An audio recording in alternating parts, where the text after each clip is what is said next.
Oh, are we live? We are live. Oh, And then I gotta go in here and I click that. And then that notification's out. And then, yeah, we should be good. Get notified. I did indeed have my phone go boop. Ho, ho, ho. I heard something go. Roll with it. Oh man, I can see what people made about the Twitch channel being very odd and not intuitive at all. Because I've got it pulled up on the mounted TV, so I can actually have a live preview window. nice. Oh, you mean like the new Twitch, like? Yeah, like your home channel page. Oh god, like yeah. I was on it, and then I had to click a button to actually get into my own goddamn stream.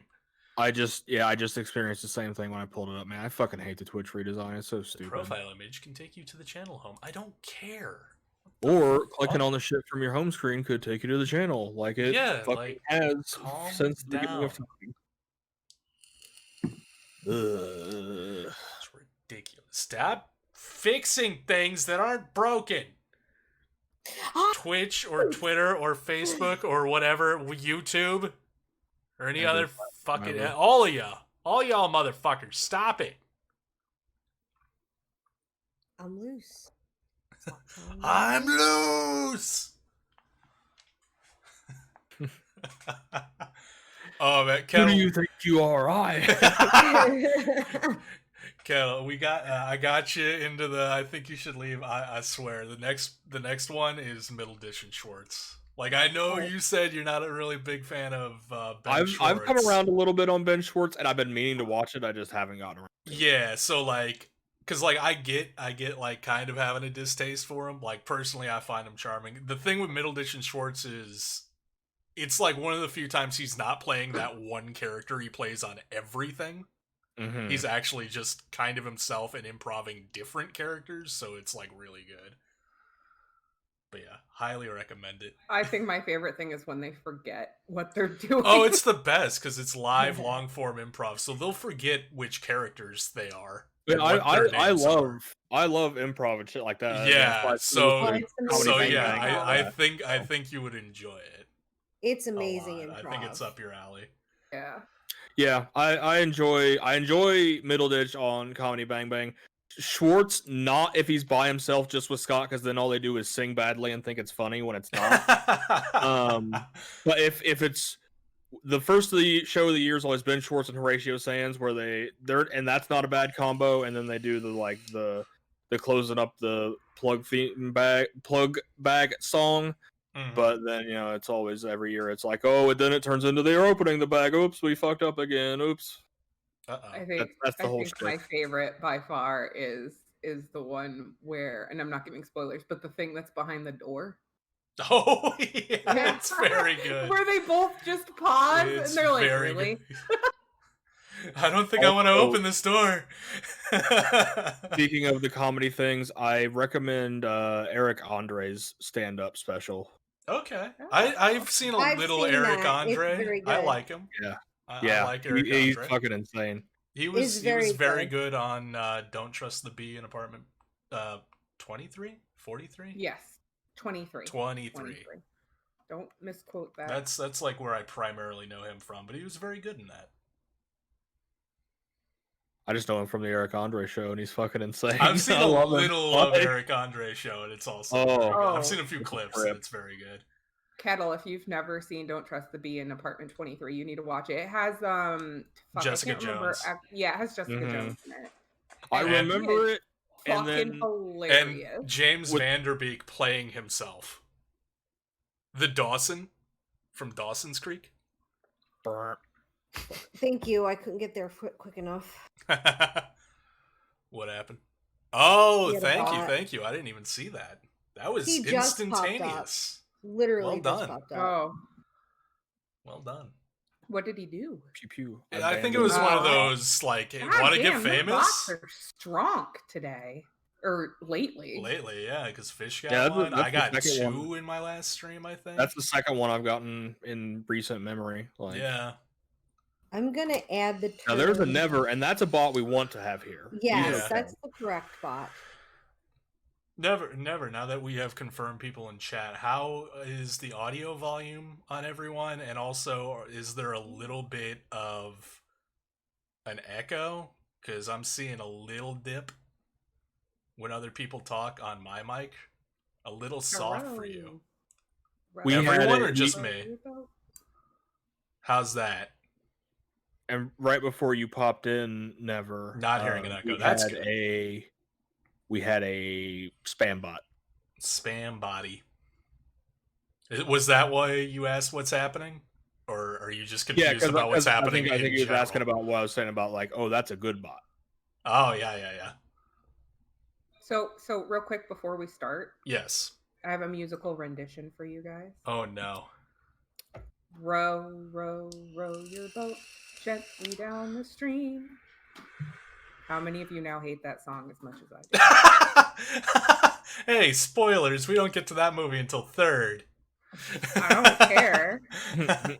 See, now I'm going a little bit into the red. I still sound okay, Never?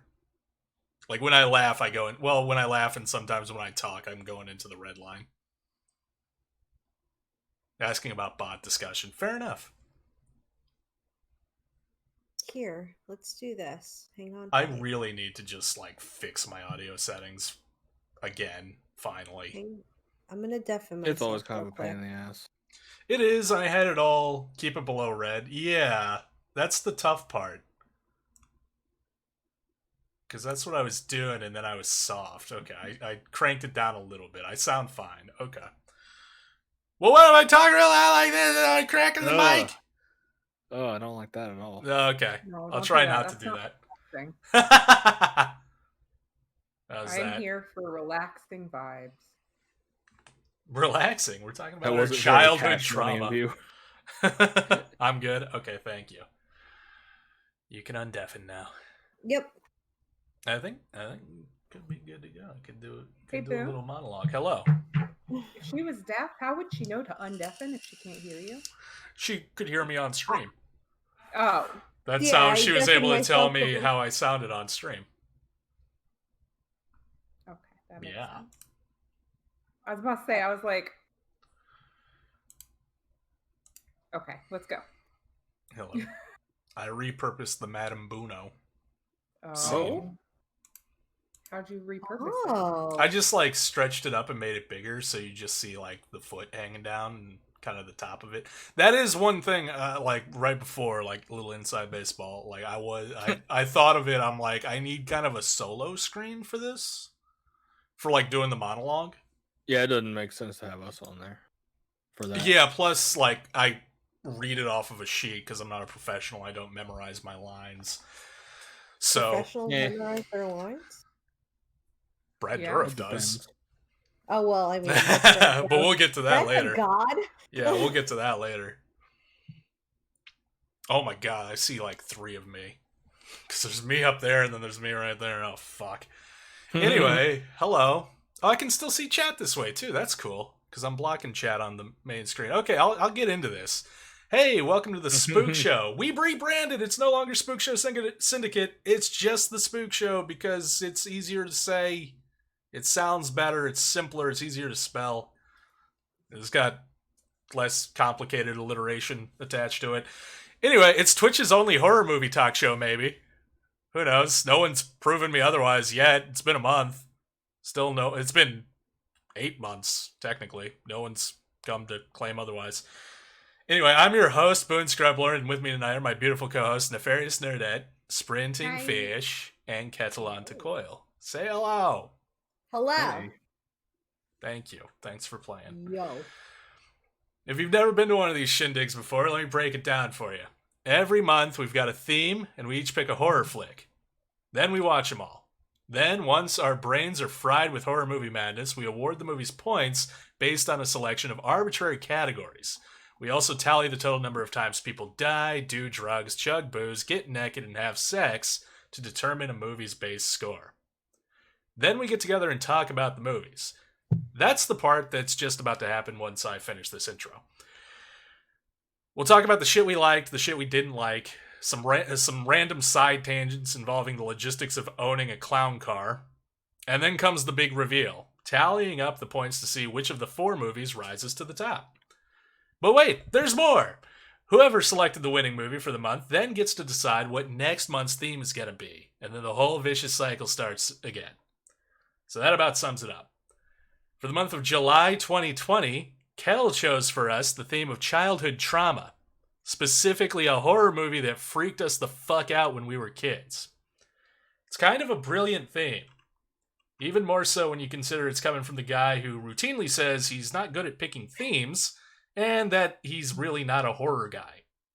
And yet, he's gone on a 3-month winning streak, and he's picked cool themes for each one of them.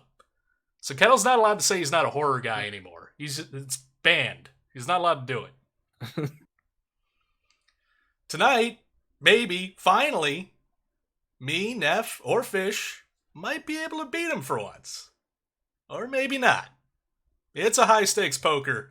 Yeah, it's high-stakes poker at the Spook Show tonight. And if you want a seat at the table, you're going to have to fork over an arm or a leg. Now we're playing poker. But we'll figure out who the winner is later. For now, I've got a monologue to do. And here's the thing. I don't have a solid idea of what to talk about for it. I mean, sure, I could tell a story about the horror movie that freaked me out as a kid, but we're all going to be talking about those stories for the rest of the show. So what the hell do I talk about for the next couple of minutes? I got a new water bottle. It's pretty sweet. It's covered in Freddy stickers. Oh, it's cute. Yeah. It is. I mean, okay. That ate up about 20 seconds. Now what? Well, are those stickers you applied, or did they come? Yes. Neff got me a bunch of horror stickers as well, and then earlier today I stuck a bunch on here. Mm-hmm. There was more than just Freddy, but it was primarily Freddy stickers. So I just decided to go with the Freddy theme, because I got some Jason, there was like one Michael Myers, and a Jack Skellington. A random Jack Skellington for some reason. Who knows? You arranged it very nicely. Thank you. Anyway, that ate up more than 20 seconds now. Hey, look at that. I almost don't have to do any work at all. I can just show off. Question guy. Yeah, I can just show off cool new water bottles, and that's fine. I don't have to do anymore. But I did write some more, so I guess I'll get into that. I suppose I could talk about one of the reasons why I love horror. It's diverse and it's unifying. You could take that in a lot of different directions, but given the theme of the month, might as well take it in the direction of age. Given that it's a genre that routinely shows human beings being diced apart into gory chunks, or transforming into hideous mutant freaks, or shows off a lot of skin, or features a lot of people doing really bad stuff, it might sound weird to say that horror is for people of any age. But it is. Whether you're an old-timer who just doesn't like all the gore and cheap jump scares, or a youngling who has nightmares if the dinner's just a little too chilly, there's something in the horror genre for you. And since the theme is childhood trauma, let's just give the old-timers the boot for now and focus on the children. I mean, some screeching mother or priest or another is always telling us to think of the children, so let's think of the children for a minute here. Actually, let's put the children in timeout for a minute and shift focus to life. It's chock full of horrors. Much of it way more depraved and a hell of a lot scarier than anything you will ever see in a horror flick. Because it's fucking real. And fictional horror, even though it might terrify us, it might disturb us, it might make us never want to set foot in an ocean again, because you know that goddamn shark is just waiting to turn you into bloody roast beef. It's a release. It's a safe escape. It's a way to learn to cope with that creepy, crawly emotion we know as fear or anxiety or just mind-numbing shock. And even as children, we can engage with it on our own terms. If the movie's too scary, we can shut it off. If the game's freaking us out too badly, we can save and quit. If the book's spewing too much nightmare fuel, we can set it down. And then we can go back to it when we're feeling brave again. And while the horrors of real life don't really give us that option, fictional horror can bolster us, strengthen us to handle it a little better. Because if you ingest enough of it, you come out the other side stronger, resolute in the knowledge that as bad as it gets, you can get through it. So when it comes to exposing children to the horror genre, I'm 100% all for it. In supervised moderation, of course. Because there's some shit that kids just ain't equipped to handle. There's some shit that'll fuck a kid up for years. There's some shit that kids just should wait until they're older to see. And that's the shit we're talking about tonight. From 1973, we have The Exorcist, the story of a little girl who just wants a horse, but instead gets stuffed full of an evil demon. From 1988, we have Child's Play, wherein Brad Dourif injects his soul into a creepy doll to mind flood everyone and get some bloody revenge until he realizes the doll isn't anatomically correct. From 1990, we have Troll 2. Yes, that Troll 2. The one that doesn't actually have trolls in it. The one that's been labeled the best worst movie of all time. Yes, it freaked me out as a kid, and god damn it still manages to freak me out today. And from 2002, we have The Ring, the American remake of a Japanese horror flick that stole the mantle of scariest horror movie ever made from The Exorcist. So grab your blankie and tuck yourselves in, because we're talking about childhood traumas tonight. Alright, we're in. And then we're in! Oh my god, it's everybody. And also a still image of a cat. Listen. There's a dog. Time to shower. Now there's more of it? What are you talking about? Anyway, hello, hi. How's everyone doing? Good. How are you? Good. No, Pretty good. Mm-hmm. I suppose I can move this over here since I can just look up there and see chat. Oh my god, this is perfect. Ooh, it's like having 3 monitors all over again. No. Hey. That's what I got. I got notes, you guys, and stream. Well done. That's basically what I've got now too, only my third monitor is a laptop hooked into a TV. Hey, it works. So, chronological order, we're starting with The Exorcist. Yes. Which was Fish's pick. What? I said it was your pick. Oh, I couldn't hear you over my excitement. That's good because I'll be honest. I don't have a lot of notes for this. Okay. So yeah, I figured other people can lead the conversation, and I guess the only thing I can really say about it is the first time I saw this movie was when they did the revival in theaters, which was like the new edit. The director's cut? No, it's not even the director's cut. It's the writer's cut. It's William Peter Blatty, the writer, got all the rights to the footage back and re-edited it and put stuff he wanted back in the movie, and then they re-released it. But that was cool, getting to see at least a version of it in theaters for the very first time.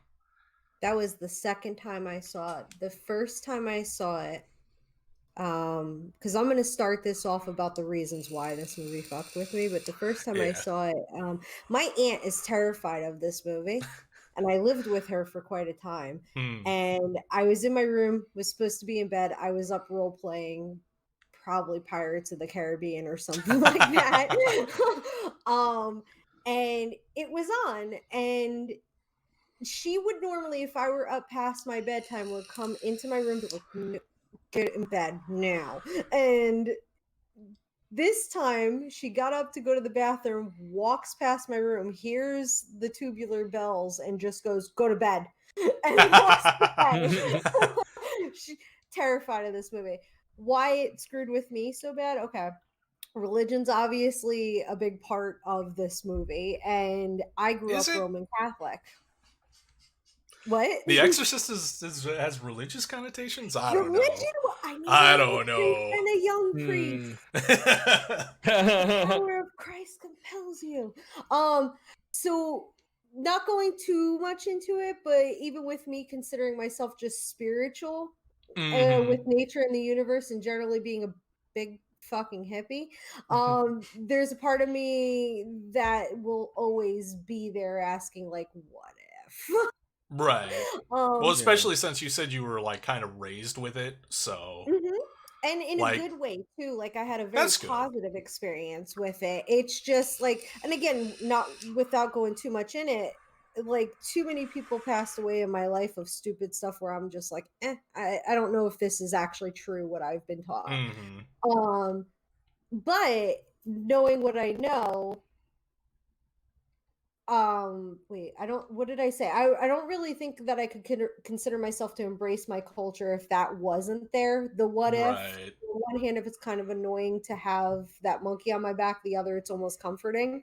Right. But people saying I'm a Catholic meant something back in the day. And to be honest, it was hard for me to stop saying it when I started searching for something else. But just Mm-hmm. to just to point out a couple of reasons why Mary wouldn't dare let a Ouija board into the house ever. She still won't. I'm pretty sure she'd kick my ass, and I'm 35. Yeah, Um, I would recommend don't tell her that I technically own one. she It's a cheap like Toys R Us Milton Bradley one, but I she technically just own one. yeah, because I wouldn't tell her that because she'd never come over to come see your guys' new place. It's The funny because block. it's funny because it's stacked right with all the other board games in Clear Sight. If Like I'm she pretty sure ever it was noticed Clear it, Sight. she wouldn't She mention just it. She'd leave. just be like,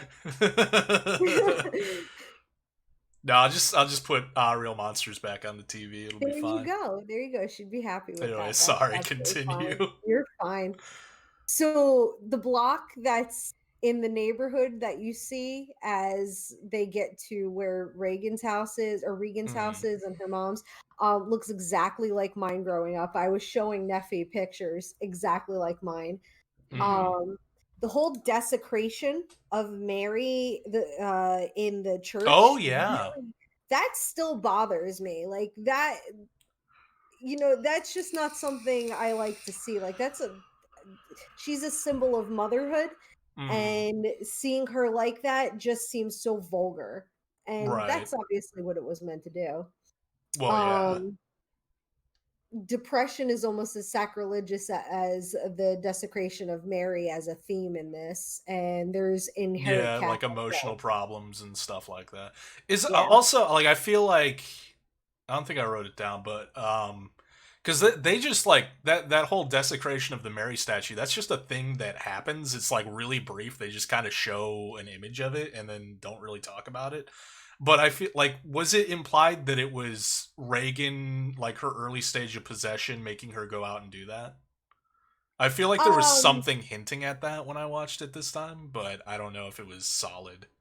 I want to say the demon is transient, like it went into something else that it couldn't stay in as a vessel, and Oh, and did that and then just fucked off. because Reagan brought it around with the Ouija board, that's Captain Howdy, Yeah. and it latched onto her, but the area around her got affected as well. Like everything Okay, around her so was like just the affected by malevolent it. energy of the demon like just did that Yeah, because because the the priest malevolent died soon energy. after, and it's assumed that Oh yeah. they don't know what he died of, but I always assume that at some point Reagan went and killed him. Yeah. Either Yeah. that or cuz like The Exorcist 3 has statue desecration, not like exactly like what we see in the first one, but there Hmm. is like religious iconography desecration, um, which ties into the plot of that movie with involving a serial killer that's it's not Zodiac, but it's they call him the Gemini killer, which it's clear Hmm. he's heavily based on Zodiac. Hmm. Um, and it does tie in pretty directly to the events in The Exorcist, or at least the timeline of The Exorcist. Right. So I don't know. Like, I would honestly be curious to like ask the writer, who the writer also wrote and directed Mhm. Exorcist 3. Like, I'd be curious to ask him um, if that statue desecration in the original Exorcist, if that was meant to be Gemini, or Ah, if Gemini was even a concept in his mind at that point. right. And I know desecration of statues is like a big thing that happens, like if you're really trying to push against the church. Right, yeah. Um, Well, I mean, yeah, that's some hardcore blasphemy. for Well, sure. yeah, absolutely, absolutely. And I mean, the the ideal of it would be if the person who like the whole idea that I always liked about it was a welcoming part of it, because like in all actuality, like if the person who actually did it literally sat down in the confessional with the priest and Hmm. told the priest, "Hey, I did this," the priest would forgive them Yeah. of their sins, literally. And you Do know, like such and such number of Hail Marys and, don't do it again and you're good. yeah, and absolutely. And unless it's like something like they are going to do harm to themselves or actually commit a crime, a priest won't tell, like, can't and won't tell anything. Right. So, like, it. Or like, yeah, You, because I think it is in that one because it's the mom goes to talk to Damien or Father Karras, and Damon, yeah. she thinks that maybe her daughter killed Hmm. the drunk movie director guy, and Hmm. because she asks him like, what if somebody came to you and said that they committed a murder, would you turn them in? And he's like, no, I'd try to compel them to turn themselves in, but Yes. I would not turn them in. Exactly. And they were seen like, and again, this is the ideal, but this is also the side I saw, so I know it exists, is that like Right. they're supposed to be a fatherly figure. They're a hand of God. So Mm. like they're supposed to be someone that tries to put you on the right path. I think the thing that scared me the most about Regan was how much my childhood was like hers, only I wasn't rich enough to get a pony, but Mary did a lot. And occasionally your um head would spin like 360 degrees and you'd puke up pea soup. Uh-huh. That time I had the flu, it felt like that. Oh, there you go. Actually, funny story. I'm glad you freaking brought that up, because one of the very first times that I had strep throat, my mother, of course, being the wonderful mother that she certainly is and nurturing, she gave me to my aunt to take care of me. Mm. And I sat there all weekend and I had fever dreams, and one of them was basically my bed was shaking and Oh I woke shit. up screaming. And this was before I even seen the movie. So when I saw this movie, this is literally one of the reasons why it freaks me out and why it freaks Mary out, but I like it so much. um but like, my mother was always somewhere else, so I was vulnerable to like, where's my mother figure. Like Mary was a Right. great substitute, don't get me wrong, but that was always like, where's my mother figure. And like, so is Regan.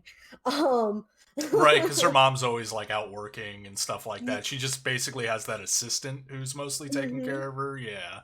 And my dad's always out on the road, and her dad wanted nothing to do with her, but Yeah, my he's dad like in a did. different Like, country and just doesn't even give a fuck. my dad does, by the way. My dad's an Yes. amazing Yeah. person. I look just like the man. He's so cute. Um, but basically, like, I felt a lot of connection to this between religion, between Shaking the beds. actual, yo, that for real. That's fucked up. This is also the movie that freaked me the fuck out about the way people move and why they shouldn't move in weird ways. Because when she comes crab crawling down the, That Yeah. one, yeah, like, so when I saw it in the theater, and like I came in pre-hyped because it's like, oh, it's the scariest movie of all time, it'll fuck you up, and I'm like, all right, fair enough. I had already seen like a fair amount of horror stuff by that point, so like it really didn't hit me as hard as like a 1973 audience. But Mhm. that scene with her spider walking down the stairs like freaked me the fuck out, and it blew my mind that was one of the scenes that was taken out of the original edit. I was like, how? That's the I scariest part of the cried. movie. I cried in the theater. I sunk into my seat and I cried my eyes out. I was so scared. And then she gets I to the was bottom so and like scared. pukes up blood. I'm like, what the fuck? Oh yeah. What the fuck is happening? Because I think that's the first time I'd ever seen someone do the backward spider walk thing. She's fast too. That Yeah. And it's yeah. not, and it's like an actual person doing that too. Like I don't think it's Linda Blair, but it's an actual person contorting Yeah. that way and moving that way. And it's like, No, and what? people shouldn't be able to do that. No, why?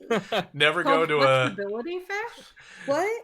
I said it's called flexibility. limberness, double Flexibility. jointedness. No, Never. no. So fish is People not. shouldn't use their power in bad ways. Fish is never allowed to go to a Cirque du Soleil show. Wow. I No, butchered the see, pronunciation, but I don't care. Cirque du Soleil. I said it with a Cirque du French flair. Soleil. Fuck you. And that's more gymnastics than it is actually doing something like that. That's crazy. Like they don't Don't walk they, like, backwards bend like and that. contort They and bounce off whatnot? of each other and like swing. Oh, I off of the I ribbon. thought occasionally they did some contortion. I think they do some There contortion. are contortionists Like- in some shows. I don't think any of the ones I've been to have actually had a contortionist in it. Maybe because I've seen the one I recently saw was the one in Orlando, and then the one before that was in New York. My stepmother ushers for them. Oh yeah, you've mentioned that. So yeah, no. But I will tell you that I went to a haunted house in Pennsylvania, and they had a guy who did not have legs. He was just a torso with upper arms. Oh. And he was a guy, and he crawled toward me in full makeup with fake blood on his face, and he had a ripped shirt with blood all over it, and he crawled toward me really fast. I went, dude, I'm gonna kick you in the face, and I ran away. Remind me if I ever get my flexibility back, not to do anything in front of. Please don't. I will slap you, and I will not do it on purpose. It's just a natural reaction. It's like how No, I overthrow mean the controller over legitimately, a like, Colorado. because I used to be that kid that would sit in front of the TV with my feet around the back of my head. Oh no, nephew. You can do that, but as long as you don't try to crawl at me really fast, then that's okay. If you do that, I can't even guarantee I'd be able to get back to that here. I'm just letting you know, like, that's what I used to do. Because I don't know, it was comfy, but then again, I was also like 12. Yeah. I could never do stuff like that. My body wasn't built for stuff like that. I'm glad though. I would have freaked myself out. You just terrified yourself. You might have mentioned, but I can't remember. How old were you when you first saw The Exorcist? When I first saw it, I was like 12. Okay. 12, because it was right before I went to live with Mary, because I was there for the week that I was sick with strep. And it was a really bad strep too. But yeah, no, like this is an insane movie for me, and there's so many good things about it. Why I love it, their duality is in it. Duality between so many things. All the themes that are in there, the people that I was talking about when I was saying people said I'm Catholic, like there's just so many things that go along with that. But Captain Howdy is such an abusive demon. Yeah, Pazuzu. She's isolated. Her mother's busy, but she's raising her. Her father doesn't care, not even to call her on her birthday. He abuses her vulnerably. He abuses her physically. He abuses her mentally. Captain Howdy, the demon. She's like 12 years old. So I was the same age as her. Oh shit. Yeah, It took me to like, I think it was while I was watching Child's Play to realize that childhood trauma, we picked movies that fucked us up as kids, but every single one of these movies involves a child in like real dangerous. And as soon as you mentioned that, I was like, yeah, I probably saw situations. Child's Play when I was about Andy's age, which I'll get into later. Yeah, and I probably saw Troll 2 when I was about that kid's age too, maybe roughly around that age. So yeah. He tells her at one point, "You're canting your daughter." So you know what canting is, right? Like in horse terms. It's the opposite of canning.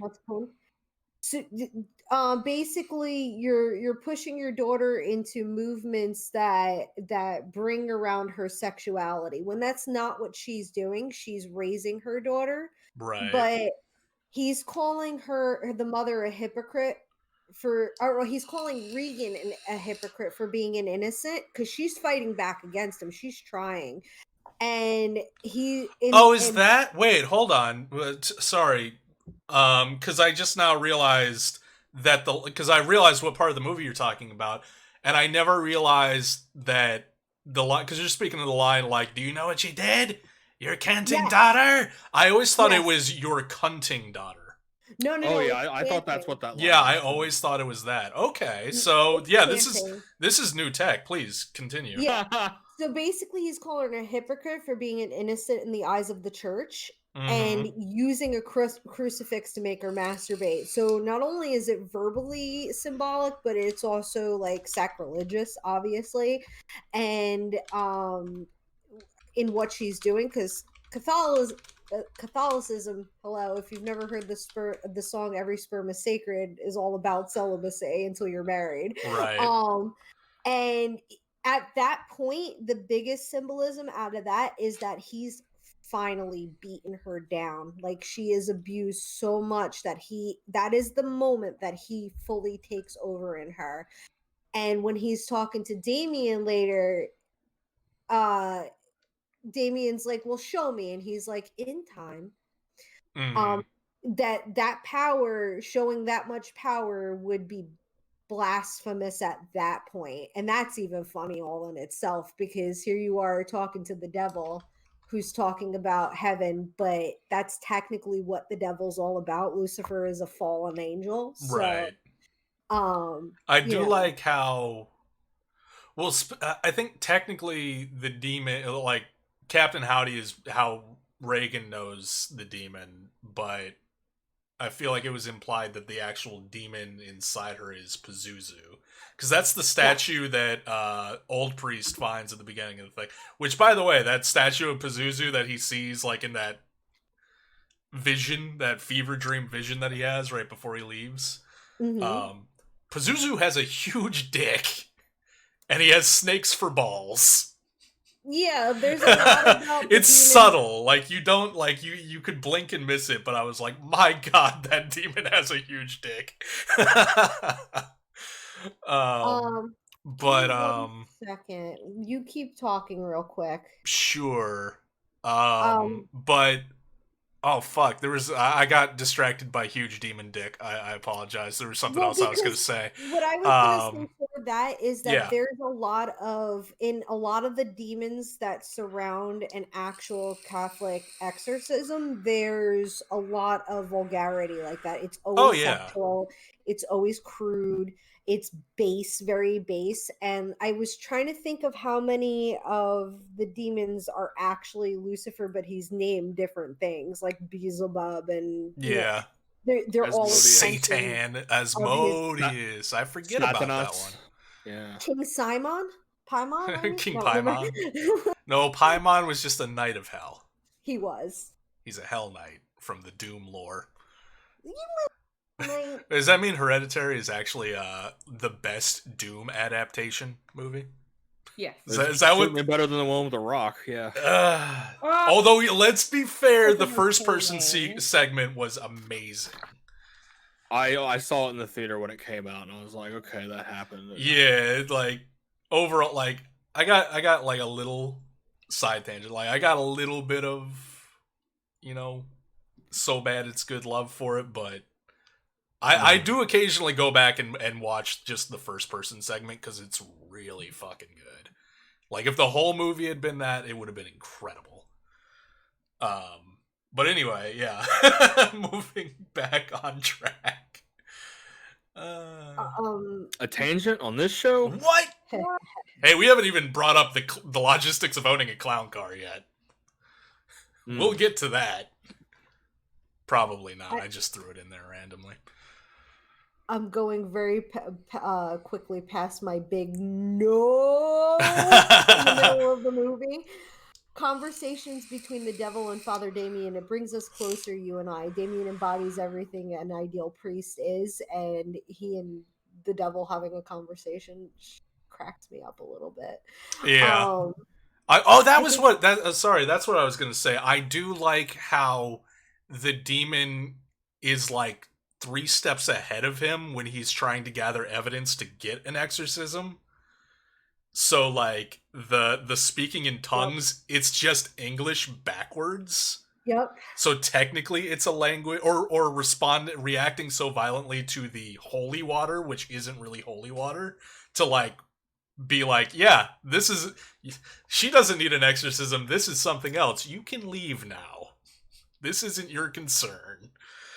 Like, that was clever. Yeah, that was very clever. Yeah. The catheter, by the way, let me see. The respect they give her in the scene with the central venous catheter versus the time she's possessed versus the demon making her masturbate with the crucifix. They did a really good job at showing how an intravenous catheter was placed in, because that's exactly how it's placed. And it's to the point that I feel like they might have actually just done it. Like, that may not be an effect. They could have just like actually done it, and I would buy that. I don't know if they did, but I don't think they would. But it felt very real. It felt very real. I'm trying, like, I feel like I heard that the technicians that are in that scene doing the catheter are actual real technicians. Yeah, so that makes sense. That helps lend to the realism of the effect and everything like that, because the actors are actually just doing the thing that they do. Maybe they didn't do it if it probably not on Linda Blair, because because there's a lot like Linda Blair is known as Reagan, but there were actually 2 Reagans. The other one was played by Eileen Dietz, who she did a lot of more physical stuff and a lot more of the, I think, harder stuff. And she was a full-grown woman at the time, or at least an adult at the time. Probably the crucifix scene. Yeah, I do know that it was Linda Blair in the bed, like when she's being thrashed on the bed, like snapping back and forth up and down. That was Linda Blair, and she fractured her spine because the mechanics fucked up. Yep. So while she's screaming in pain, she's really in pain because her spine is getting fractured. That's legitimate. Hey, you brought an unfun fact to the show. Yeah. I actually have any this fun month. fact. Yeah, well, it helps that I watched, there's a show on Shudder called Cursed Films, and I think episode 1 is The Exorcist, so they go into a lot of the backstory on The Exorcist and like the making of and everything. But anyway, continue. I'm full of fun facts. Just a couple of things. What I said, I think what scares me the most about this movie is Reagan's helplessness. One of the things I will always truly have, the very highest standards about a possession movie is how helpless the victim is, and how desperate are they to get their lives back. Right. I don't know what's creepier, her in the air or the shadow on the ceiling. Regan at this point is the embodiment of evil, both physically and mentally at this time. The one thing I always feared when watching this movie was the visual on her bed clawing at the air. Like, holy shit, is she going to get out and are they going to find her? So like when she's clawing and I think she's going to jump out the window every time. When she's crouched on the bed and like the light comes out and you see the Pazuzu statue behind her. The movie poster, the usual movie poster where she's sitting there like this. Yeah. No, that is a creepy shot. That is a creepy shot. And when she's just watching him and actually watching him try to bring the priest back to life. But then that was a very kind of like Evil Dead, like girl just sitting in the doorway giggling. Yeah. That was very much like I imagine Sam Raimi took a little bit of inspiration. That creeps me out too. Yeah. And then the final thing I want to say about that movie is the devil actually Simon when the attention is not being paid to him? Nice to meet you, Father. The attack is psychological, Damien, and powerful. Please don't listen. So, yeah, that's my dog.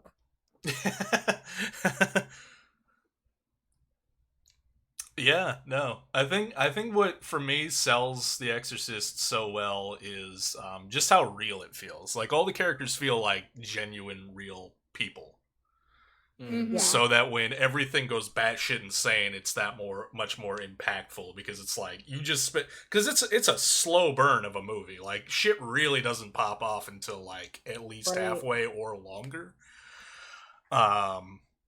So like by that time you've spent so much time with these characters and they feel so genuine that by the time shit goes horribly wrong, you're like, oh no, this ain't good. But yeah, I didn't really have a whole lot of notes. I think I'm like Jesus, big demon dick. Oh, This the, is full, like religious analysis. I'm just like, that's why I didn't Wow. feel bad about having not many notes because I'm like, I'm pretty sure Fish has got this one. Yeah. And we'll just I throw like- in I whatever get a little little bits bit we of that. can. I mean, I definitely sympathize. I really love Father Damien as a character. Yeah, he's cool. Mhm. Like he's a priest, but like he smokes and drinks and like he does boxing. Like he used to be a Yeah. boxer, and he's trying to That take was care of one his of my sick favorite- mother. cute, Like handsome.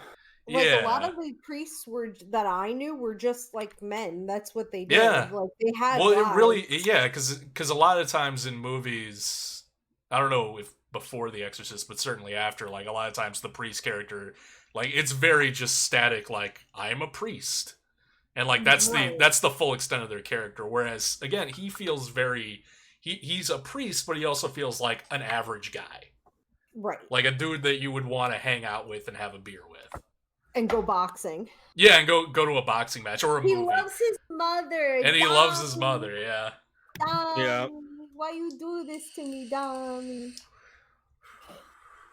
Although personally, for my money, homicide detective, Hey, guess what? best character in my I'm opinion. sorry to interrupt. He just wants to but watch movies. Yeah. These batteries don't exist anymore. The top just burned off. Oh no! Well, Yep.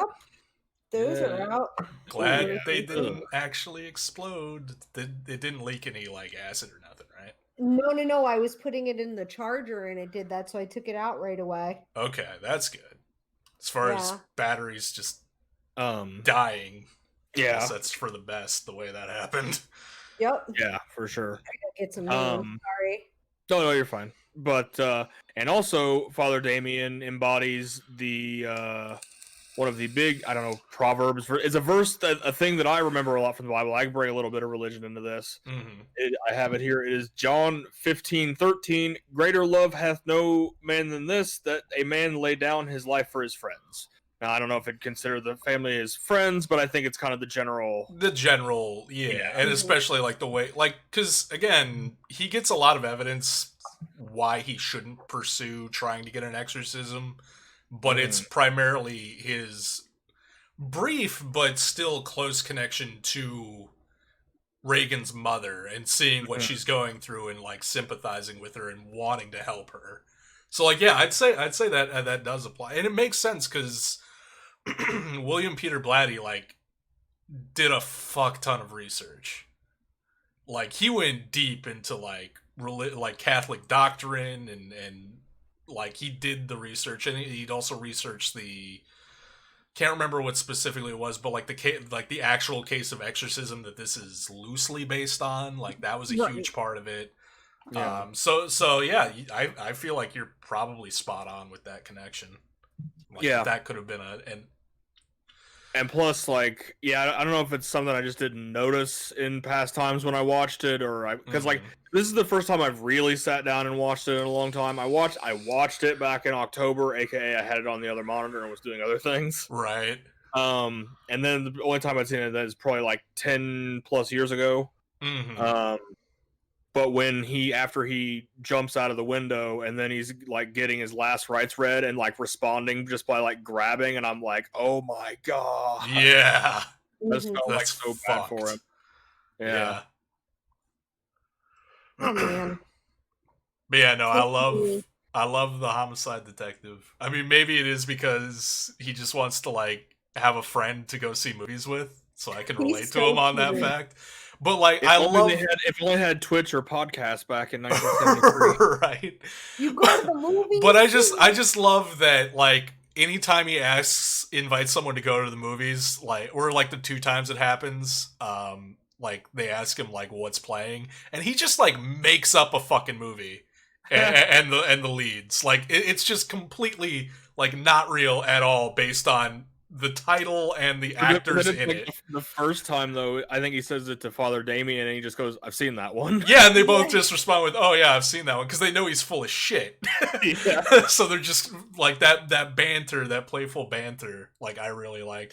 And honest, like, is not the one we watched, but like Exorcist 3, that same character is reprised, but played by George C. Scott, who's a great fucking actor. And he definitely makes that character his own, but he still captures that same kind of vibe. And there's still that sense, like he still makes up ridiculous stories, just to like kind of amuse his friend. Yeah. So it's really good. I highly recommend The Exorcist 3. Exorcist 2 you can skip. But Exorcist 3, it ties into the first one. It's a really good story while standing on its own. And it also has Brad Dourif in like 2 scenes, and it's the most memorable part of the movie because Brad Dourif is just that good. I definitely have a new like appreciation for The Exorcist after watching it again this time, because I was also admittedly a little bit blinded by the bias, because when I watched it in October, and then also like when I mentioned to her again, every time I bring up The Exorcist, my girlfriend's just like, that movie's boring. And I'm like, it's fine. I don't think it's that bad, but like I could see that being I get the argument. I totally get the argument, because it's very, very slow. Like if you don't have the patience to sit through all the build up, and you're not really buying into sometimes it. she does, sometimes she doesn't, because she loves Hereditary. Yeah. So it's well, just a crapshoot. Hereditary, it's slow, but like every minute of Hereditary is like you're just waiting for something awful to happen. That's true, yeah. Like the tension in Hereditary is just like full tilt the whole way through. Yeah. Whereas The Exorcist, it has a lot of quiet moments, a lot of slow, quiet moments that are. But yeah, I definitely. Yeah, I appreciate it more. And just as like a side thing on my note here, in my notes here, is I like that little like bazaar cafe in the beginning, and I like the whole aesthetic of that that kind of archaeological dig site and like where they're hanging out. Yeah, it's very. very. I'm sure it's hot as fuck and uncomfortable, but it looks nice on film. It does. It does, and it's also such a stark contrast to the rest of the movie. Like that opening segment, like it's important. But it feels like it's out of Indiana Jones or something. Yeah, exactly. When I watched it again in October, like I started the movie and that scene was the beginning, I was like, I don't fucking remember this. Yeah, like what the fuck? Yeah, I was ready for it this time though, and I was like, all right. But yeah, just that little area town. I think it's Bazaar, isn't it? Like Bazaar. Yeah, I think that sounds right. It just looked kind of cool and comfy, and I want some of their coffee. They got good coffee and shit over there. Yeah. Hey, Kettle. Yeah. There you go. Oh, hey, Simon. There he is. Oh, you can see him in the TV too. Nice. Yeah. Popping up. So, Neff, did you have anything specific to say about Exorcist? Because I know you didn't have many notes either. No, I didn't. So, I think the big thing is because I've watched it once before this, and I realized that Reagan is actually shoving her mother's face in her crotch when she's trying to lick it. I didn't catch that before. There's so much going on, I guess, and I just didn't get it. And then I think my other really big thing was that I like how the movie really pushed the envelope with the slander against religion. It really pushed the obscenity, the vulgarity, and all of that. But in my opinion, as far as that goes as to how to push it, it did it very artfully, if that makes any sense. And there's a reason why it's still one of the more amazing horror films that are out there to this day. They did. I think, and like Boone pointed out, the actors are very relatable and realistic. So like I feel like the emotions that they were going through, like the mother basically having trying to keep herself together the best that she can, but she's breaking down, and you can see Yeah. it. And I'm like, I know that struggle, Mama. I know it. Because, yeah, she goes Like- through about as drastic an emotional, like almost as drastic an emotional shift as Reagan does throughout the movie. And it's just like I find that kind of acting amazing, and I keep forgetting that this movie was made in 73. I keep thinking it's a late 80s movie. And that's more so because I think of the topics it addresses and of the things it goes over and how vulgar it is, and knowing what the 70s were. While yes, it was very much following the season of love, if you were, as to what like the 60s and 70s became, sort of. It's also after like the Manson murders, and everything's kind of sensitive in those regards, and religion was still not saying that it's not a foundation now for a lot of people, but it was even more so back then. So for a movie to make it as big as it did, poking at that, I felt was very really cool. Like, I really like, there are a few things I wish I could go back and do, and it's like I wish I could have seen that movie originally when it aired. Yeah, watch the people fainting in the audience and whatnot. I would love it. Yeah. If you want to peek at what it was when it first make aired, Mary watch it. No, she won't watch it. She won't. But her and Uncle, this is one of the other freakier things. Her and Uncle Joey watched it. Uncle Joey was living in Florida by then, and and they both had a night terror. Or the night paralysis or sleep paralysis, where they both saw the same demon face. Oh, fun! After watching this movie, and and that is neither also of them would watch it. Uncle Joey was terrified of it too. My dad watched it with me. So also, the quick flashes of the demon face that you see occasionally, like imposed on walls and shit like that. That's also Eileen Dietz. Oh yeah. Yeah. So category wise, I just have this in one category actually, just best story for me, because I thought it was an overall all around like solid, good story. Very dense. It for best kill, best characters, comfiest, just because like it's the closest, I guess, to comfy, but also most disturbing, and best story. I had it for a lot of things. I voted Exorcist for a lot of things. You did. Best kill, Karis at the end, I assume? Yeah. Yeah. Because that's really, like, it has, like, 4 kills in it that I counted, but, like, most of it is, like, it's that, the director and you don't really see happen, and, like, Karis is the only death that, like, you see. Well, Karis, and also, detail. I kind of count Damien. For that sorry, Damien. And how impactful that was. Wait, so it's just I got him confused. So I thought Father Karras was the young priest. Oh no, Father Karras is the old priest. Yeah, my mistake. Yeah, I get my names mixed up too. But that's what I'm saying. Yeah. So we're doing the categories? Yeah, we're blending it in while we talk about the movie. To hopefully streamline the process a little bit. Maybe make it under 3 hours tonight. So, for me in The Exorcist, best kill, it got best characters. It got comfiest movie for me. I can honestly see that, because there is, like, until shit gets wild, there's a lot. Like, I could see dozing off to this movie. Yeah. In the first half. It got the most disturbing movie from me as well. We voted a lot of the same lines there. Yeah. To me, it got the sleeper hit, and the reason being, even though it really wasn't a sleeper hit, I feel like if anybody hasn't seen it, they're missing out. That's fair. Yeah. They are sleeping on it. Yes, yeah. And then it got best special effects for me. Still, to this day, that makeup is so good. The effects are very good. Yeah, they're so good. And again, like, you take it 73 and you compare it to some modern movies, it still does better. Yeah. Like, Well, it's all practical too, so Yeah.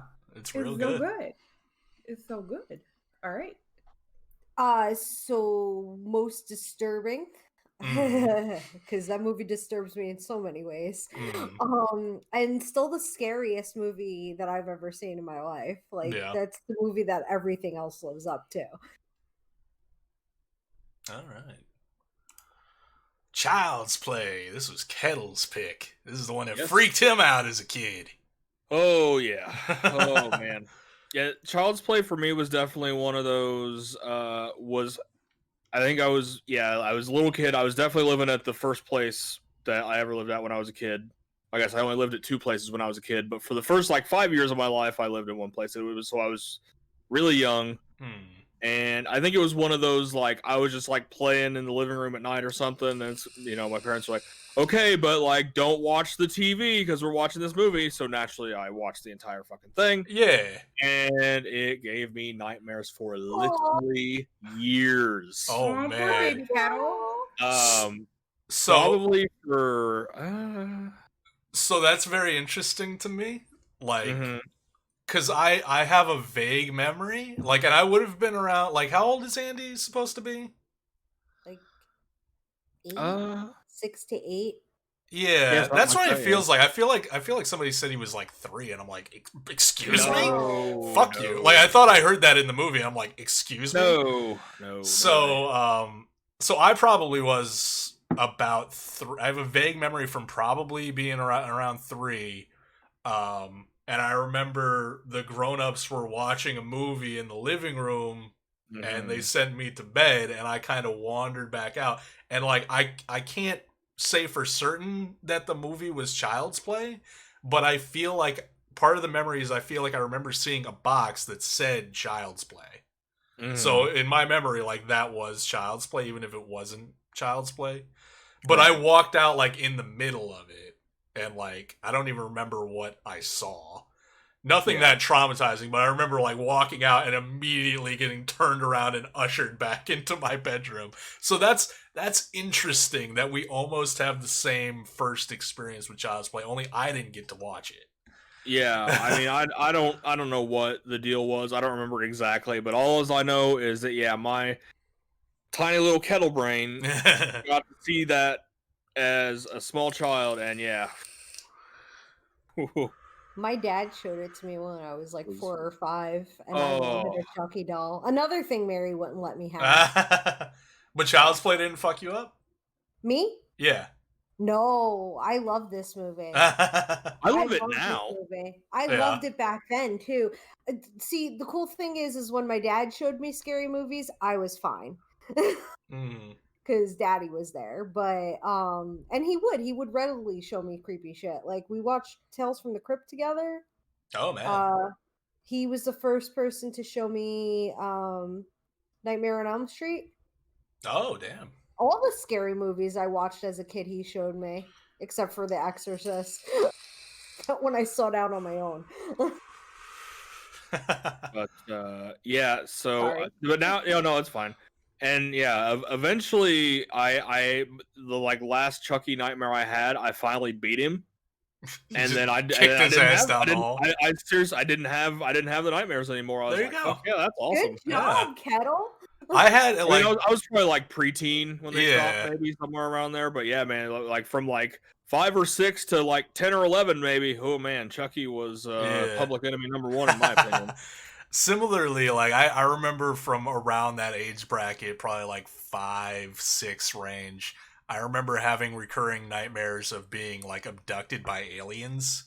Like basically the alien abduction scene from Fire in the Sky, like that was my dream, only it was years before that fucking movie even came out, let alone me seeing it.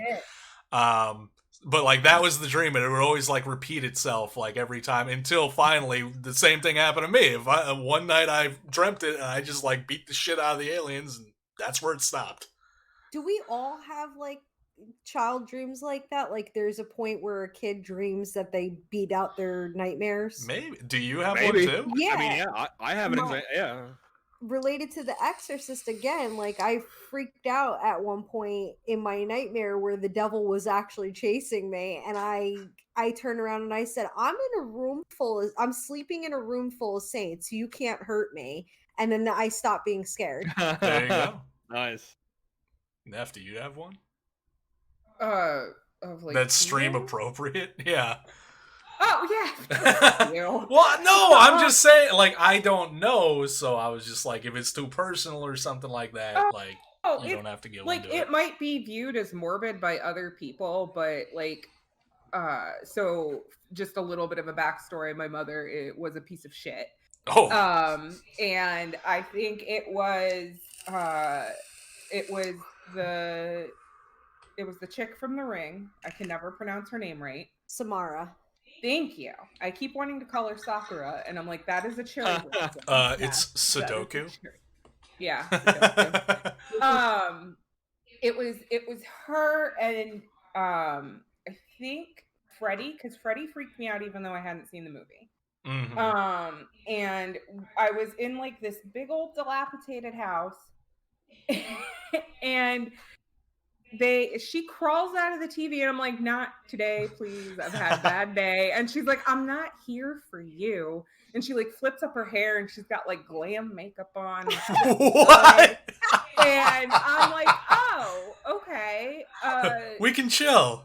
Sure. Yeah, all right. And like Freddie crawls out of a crack in the wall, and I like keep in mind I don't know what he sounds like. I don't know who he is. Like as a character, I just know he's freaky and he haunts your dreams. And I'm like, are you real or are you not real? And he goes, I'm real but not real. And I'm like, that doesn't help. God damn it, Freddie! Give me a straight answer. The entire time he's sitting there, he's like, girl, I am real and not real. I don't know why he was flamboyant, but he was. I, for one, would watch a flamboyantly gay Freddy Krueger movie. Like, I want to see that And now. he was swishing around them knife fingers like nobody's business. And did he click them? Did he do do the Z click with them? No, I didn't. Oh. I was Snap? no, I'm sorry. I can't like make that up for you. To make you feel better. Well, in my head canon, it I happened. can't retroactively edit the dream. No. Sure you can. I'm sure you can, but then I wouldn't be being truthful, and that's not cool. That's true. So he's sitting there, and him and Sudoku are talking, and they're like, okay, well, we're not here, and this is Freddie speaking most of the time because she chooses to remain silent after that. He's like, okay, so what we're actually here for is your mother. And I'm like, what? Really? And they're like, oh yeah. And they're like, here. And they take me to this room that has like the comfiest chair in the world and like security monitors. And I'm like, oh. And they're like, here, you relax. Here's a cup of tea. You enjoy the show. And then they go on my god. They go on to mercilessly torture and assault my biological mother. Oh my god. Yeah, so we were buds. we were buds. So there was never, like, you didn't have recurring dreams before that of Sudoku, like, terrorizing you? It was just the one dream, and they're like, hey, we're chill. This is where we get kind of sad. My reoccurring nightmare was real life. Yeah. So, no. There you go, it ties into the monologue. It does, because, like, honestly, at the end of the day, like, The Ring scared me, and I really didn't watch a horror movie after that until I met you. Yeah, I'm a terrible influence. So give or take about a 9-year difference. Mm-hmm. And, like, no, like, looking back on it, it was, it was kind of cool. And I wished I'd watched more horror. But then again, at the same time, I was like, my life is already scary enough right now. I don't want to add to it. Right. And like, no sympathy, no pity, please. Like, that's just my life. It's what I came from. It's fine. I'm good now. I'm happy. Mm-hmm. So anyway, Child's Play. No flamboyant Freddy to kill the people I love now. I'm sorry, and you're welcome. Oh, okay. Anyway, Child's Play. Yeah. I enjoyed how it was a Tom Holland film. First of all, Mhm. Yeah, I Spider-Man noticed made that. And this. I was like, oh wow, he must have been a little baby director. Yeah, he was like, he I don't directed think it. he was even born. Yeah, he directed it from his father's balls. Just imagine it like cock and balls with little directors. No, just the one ball. The cock Yeah. don't factor into it. And then, so this fucking kid. This What? fucking kid. No, just like all the things that he does. I'm just like, Mhm. what? So, making his mom breakfast in bed, very nice gesture. But first of all, it's your birthday. Why are you doing that? Yeah. Second of all, if I were on death row and that was my last meal, I would just not eat. Mhm. Because it was just sugar with spoonfuls of sugar, Yes. like, and then the burnt toast. Which, what's the fucking deal? If he just put the bread in there and it came out like that he didn't mess with the settings. That means his mom had it set on that fucking setting. Or he said Oh. it earlier. Like, who knows with Andy? Well, my lore Well, here. I like the mountain of butter he scoops onto the black mhm. toast. Poor kid. He My tried. my specific note for that segment was, Jesus Christ, Andy, stop making breakfast. You're killing Wilford Brimley. Followed immediately afterwards by, you're the reason why mommy drinks, Andy. And also, that's why you deserve just jeans. Yes.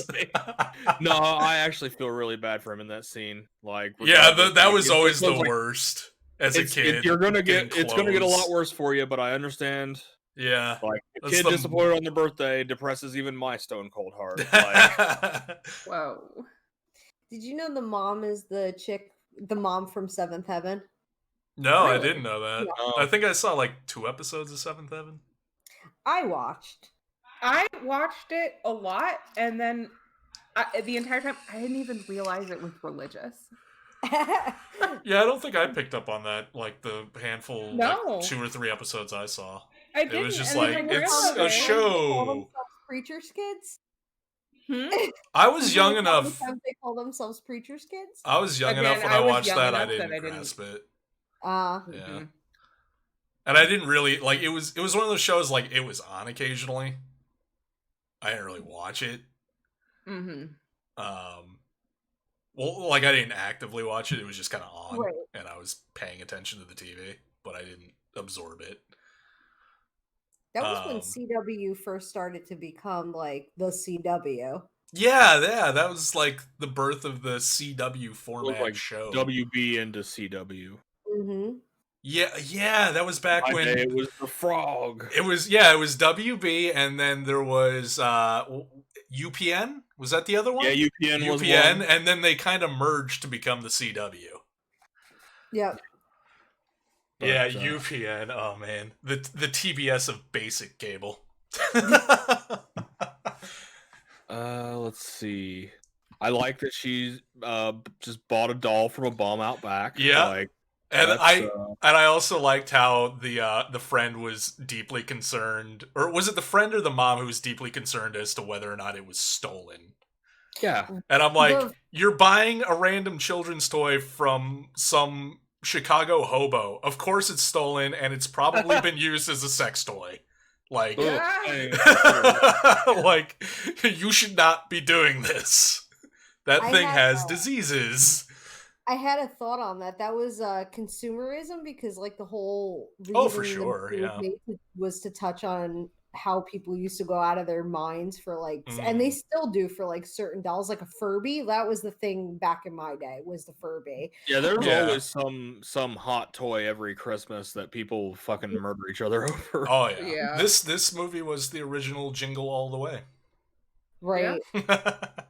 They're basically the same movie. And they probably like the toys probably aren't worth the trouble. Oh, or the God, business no. That it is to get them, and I think that's what a big part of this movie was about. I also like how like before that, like during Brad Dourif's death, original first death, the soul transference ritual just apparently leads to huge explosions.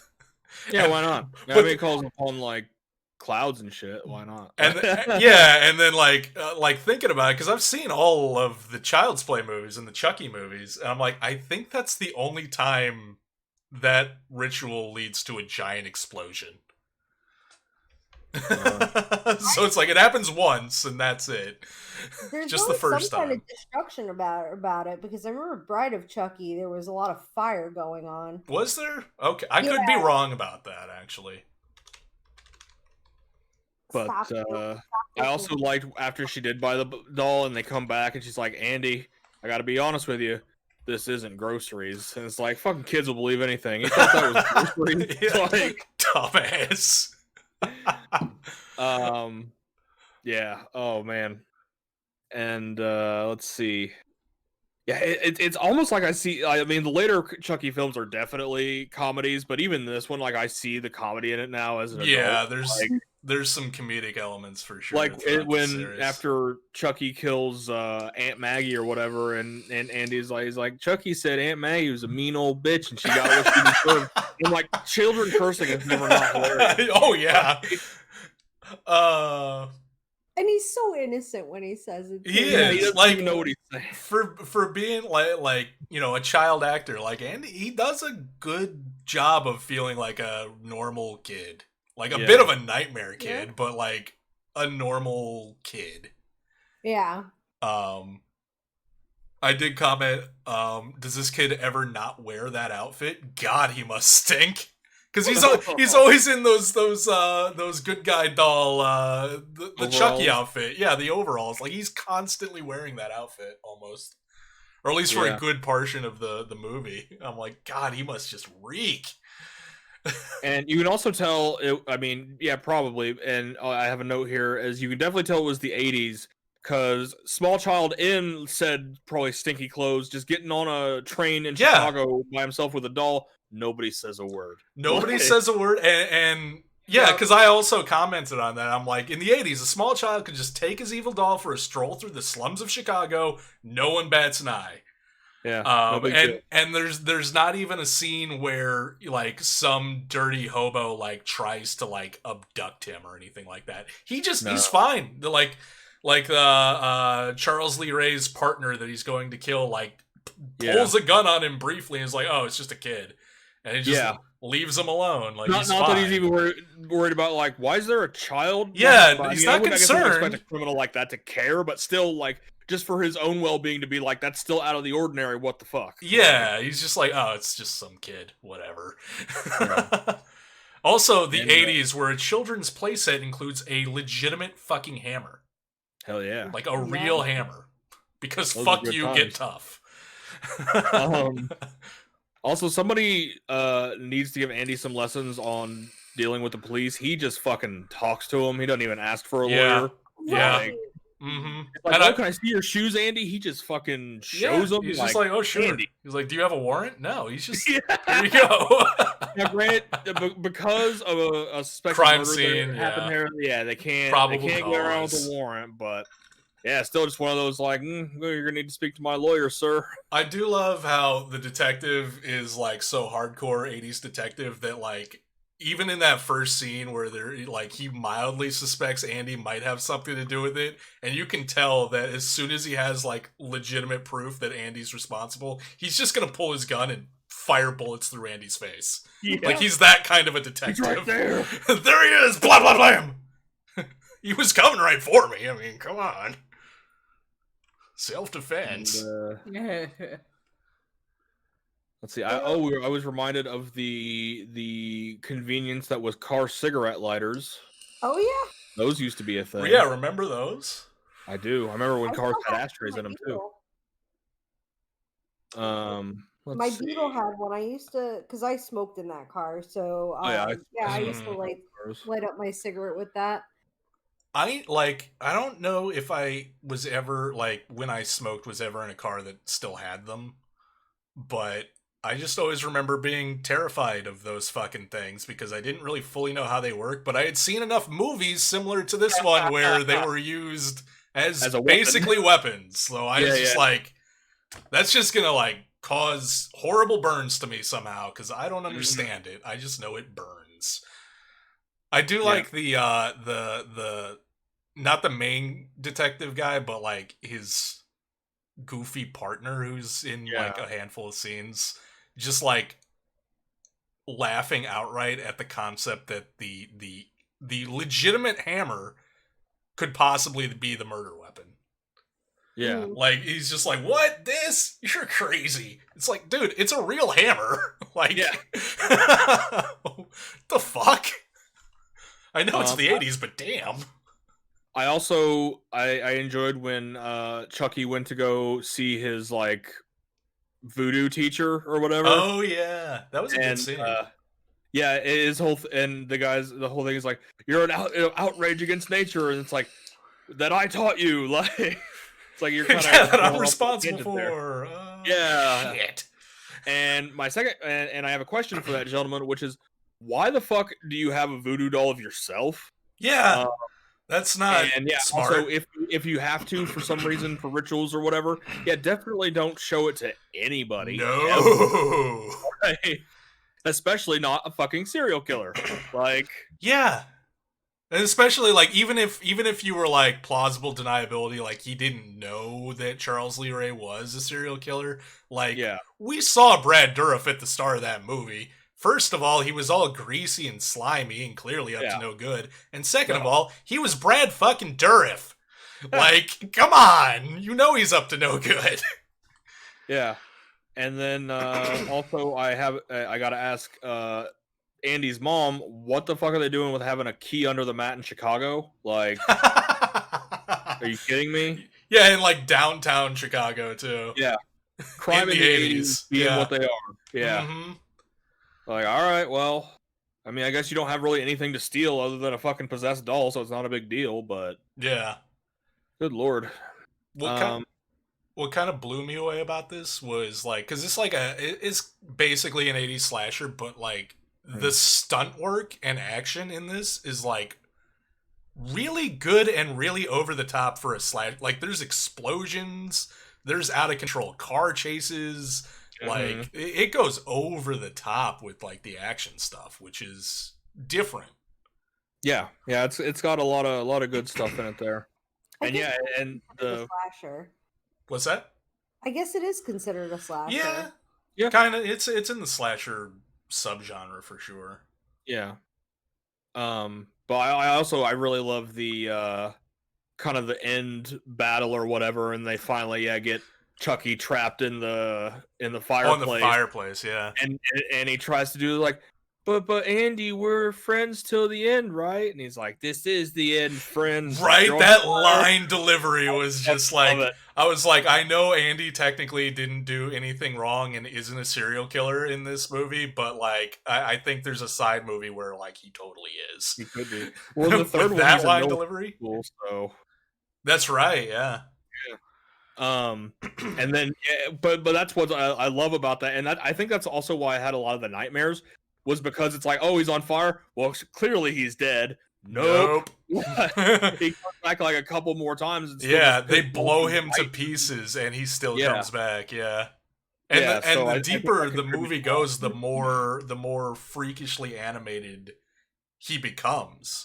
Yeah, the animatronics in that movie, dude. Holy shit. Yeah, like, they're really Chucky good. just like, wow, charging at it. Like, not charging, but like, yeah. And like, face burnt, you just see his little teeth. Ugh. And they did like some good camera tricks to like, because like even the scenes where you're like, that's clearly like either a small child or a little person in a costume, because you just know. But like the way it's shot, like it hides it very well. Yeah, it's a little kid, by the way. Oh, it was a little kid? Yeah. Nice. Also, was Toy Story a direct response from Disney to have toys come to life around a kid named Annie that aren't murderous little shits? Well, it took them a little while if they did. Like, a few years. Not a huge long time. I think Toy Story was like 94, 95. Yeah, That sounds right. yeah. And this was 88, so yeah. 88. I was That's another reason that like Child's Play is kind of like, oh, near and dear to my heart. Is like it's from my birth year. Oh, Oh, for some nice. reason I thought it was 85 that it came out. No, 88. Huh. Yeah, late So I 80s. was 3 when it came out. That's funny. Okay. Yeah. And then yeah, I guess my final thing here is after everything happens and his goofy detective friend calls the cops and he's like, make it fast, and he hangs up the phone, he's like, they'll be here in 10 minutes. I'm like, that's kind of a shitty response. Yeah, clearly you didn't emphasize the seriousness of this situation. We got living killer dolls here, bud. I did like was like when the first guy's like, oh, do you believe me now? And he's like, yeah, but who's gonna believe me? Because Yeah. forever, I'm just like, a doll, are you kidding me? Yeah, and again, lending to like the comedy elements that come in later to the series. It's like that's just the lamest punchline to the joke. Yeah. Like that line feels like the ending to like a 50s like mad scientist movie. Right. With like Barney Fife in it for some reason. I do think that the main detective in this is very, very dumb. Cause like, so like, he hunted this dude down, Charles Lee Ray, killed him, and it isn't until he starts like begrudgingly looking into him after Andy's mom is like, no, but for real though, like the doll's alive. That he finally learns that people called this guy Chucky. And he has a known acquaintance. Like, you've been on this case for how long? You killed this guy and you don't know that people called him Chucky? About him. Like, really? Like, you suck at your job, man. Well, I don't think they're as legitimate if I don't call them by their full name. Right, yeah. Also, I like how even after he gets irrefutable proof that the doll is totally possessed and alive, that even when he returns to Andy's mom, he never once tells her that, like, oh yeah, by the way, you were right. I believe you now. He just shows back up and like starts asking her questions and shit.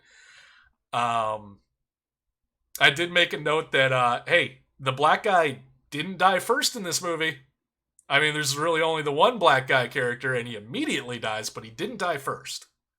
So, technically, it avoided that rule. That supposed rule of horror movies. Oh, go on, Fish. There was, I was gonna echo your point with this movie because you had been talking about how child trauma is prevalent in all these movies. Yeah. But there's a resounding fear from the parents in each of these movies too. They're trying to bring their children back where they were before whatever comes and enters their lives. Like Regan with Howdy, Samara and her demons, Aiden with what she's seeing in her brain, and then Joshua and his goblins, and Andy with Charles Lee Ray. Like they all go to this point that they're never going to come back from, at least not right away. But will they? Because they're children, and children bounce back. Well, maybe not one of them, but we're not at that movie yet. Oh man. Excessive electroshock to the head kill was very cool. The doctor in the mental asylum that he just hooks up the electrodes to his head and fries his head. That one was very cool. I will say, like, probably the most disturbing thing that I found out of Child's Play was legitimately the psychiatric center that Andy is sent to. Because, like, that place is, like, a full, like, creepy asylum. And, like, the fact, like, after the psychiatrist is dead and the cops show up, there's just, like, that hallway scene where there's just random children sitting in the hallway amidst, like, dirt and bars, and I'm like, okay, this is pretty fucked. Let's see. Yeah, I mentioned that. Yeah, this is the end, friend. Jesus Christ, Andy, you may not have killed anyone, but you were still a fucking psycho. Oh, I did like how Mom became a real damn good shot real fast there at the end. Like, Yeah. suddenly she's just, like, shooting pieces off of him, no problem. Popping Isn't off that toddler so limbs. scary? I don't know how any of you felt about it, but when she's doing that and the gun's just clicking and she's just staring, that's Oh, scary. yeah. That's Yeah. freaky to me. It was like an invasion, and she finally got it gone. Yeah. Gone. But, yeah. Let's see. I had Child's Play as my scariest movie because I think everybody has to pick their own for being the scariest. I guess maybe not now, but I still think it is just like because of our history together. right. I had it for best special effects because The effects are animatronics really shit, fucking good, yeah. And yeah, now most entertaining just because it's a wild ride as an adult, like to not be all scared of it, just be like, oh, look at that shit, like. Yeah. Neff, I don't feel like. Have you said anything on Child's Play? You were concerned about this one because dolls. Oh, I was being facetious. Yeah, I know, but Yeah. Kettle didn't know you guys that. are He was more rambly legitimately than I am, concerned. so I let you guys do your thing. And No, then it's I'll fine. wrap That's it up. why. It's That's why fine. I'm like, come on in. Yeah. So let's see. Oh, okay. So I think my big thing is if your child tells you your doll is alive, believe them. That's fair. Or at least Awesome. investigate it a little Awesome. bit, some plausible Awesome. deniability or whatnot. If the mother's child is freaking out that much, you should also probably believe her. Or if the child's mother is freaking Yeah. out. Yeah. Yeah, the child. I wrote that backwards. Yeah. No, I got you. And I love how voodoo comes into it, like out of nowhere. It's just like, I I'm here mean, now. they had to come He's up with like, "All right." some reason for how he did the thing he did, and yeah, voodoo is Yeah, it's as good a reason as any. Like they at least explained it. Brad Dourif knows Latin. He knows how to take a lot of fucking bullets. And apparently, he he's quite the doll. But like I didn't really have a lot. Like it wasn't anything that really freaked me out. Like he's not a porcelain doll, Right. so we're good. It's the porcelain dolls that actually freak me out. Kettle, I was just being an asshole. Fair enough. I wasn't really worried about it. Yeah, she told me that after the fact, and I was like, "Do you really need like a chaperone for Child's Play? Because it's not that bad, honestly. As an adult, it's not that bad." No. And she's like, "No, I was just fucking with Kettle." I'm like, "Oh, Yeah. fair enough. You know what? I'm not gonna tell him because that son of a bitch shows me pickles all the time." Yeah. Oh. I told you were dead to me in this game. I told you. This game?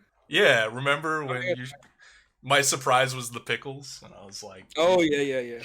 In this game, you're dead to me. You'll never get my trust back." That's fine. Yeah, now it comes full circle. Now we're cool. Everything's fine. I mean, yeah, it's just a circle. I mean, what are friends for if not for like circles of roasting them about things that they don't like or other various things? As long as, well, obviously it's not hurtful. Actually. Yeah. Like there's definitely a line if somebody's like, "Yo, you're pushing it a little too hard. Maybe lay off." It's like, all right, we're good. But yeah, no, pickles don't bother me that much. It's just fun to play. Oh yeah, exactly. That's fun. Yep. Same reason we post puns to Never all the time. Oh yeah, because he says he hates them, but anyone who says they hate him that much, plus he's made too many puns on his own, accidentally, supposedly. Like nah. The synth llama doth protest too much. Mm-hmm. Fuck. Oh yeah, no, yeah. I was gonna bring up Brad Dourif, who is probably best known as the voice of Chucky. Yeah, that's what I know him from. Yeah, but he's been in a number of things. He was in Exorcist 3. He was in One Flew Over the Cuckoo's Nest, which he got either an Oscar. He got at least an Oscar nomination. He may have actually gotten the award. He was in. Was he just in Two Towers, Fish, or was he also in Thank Return you. of I the was King? waiting for you to pronounce. I was coming around to it. Two Towers. Yes. Was he Yeah. in Return of the King briefly? Give me a second. Let me think about how that goes. So no, Two Towers. We see him show up, and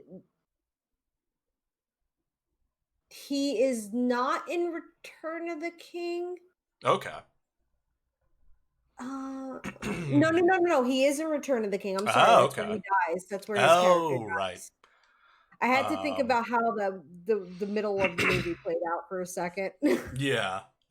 He was in Alien Resurrection. He's been in a number of things, but honestly not that much, given, like, you would figure, given how good he is and all the stuff he's in, you'd figure he would show up in more. He'd have a more prestigious career. And I learned why that is. Oh. He's not really a full-time actor. He primarily is an acting teacher.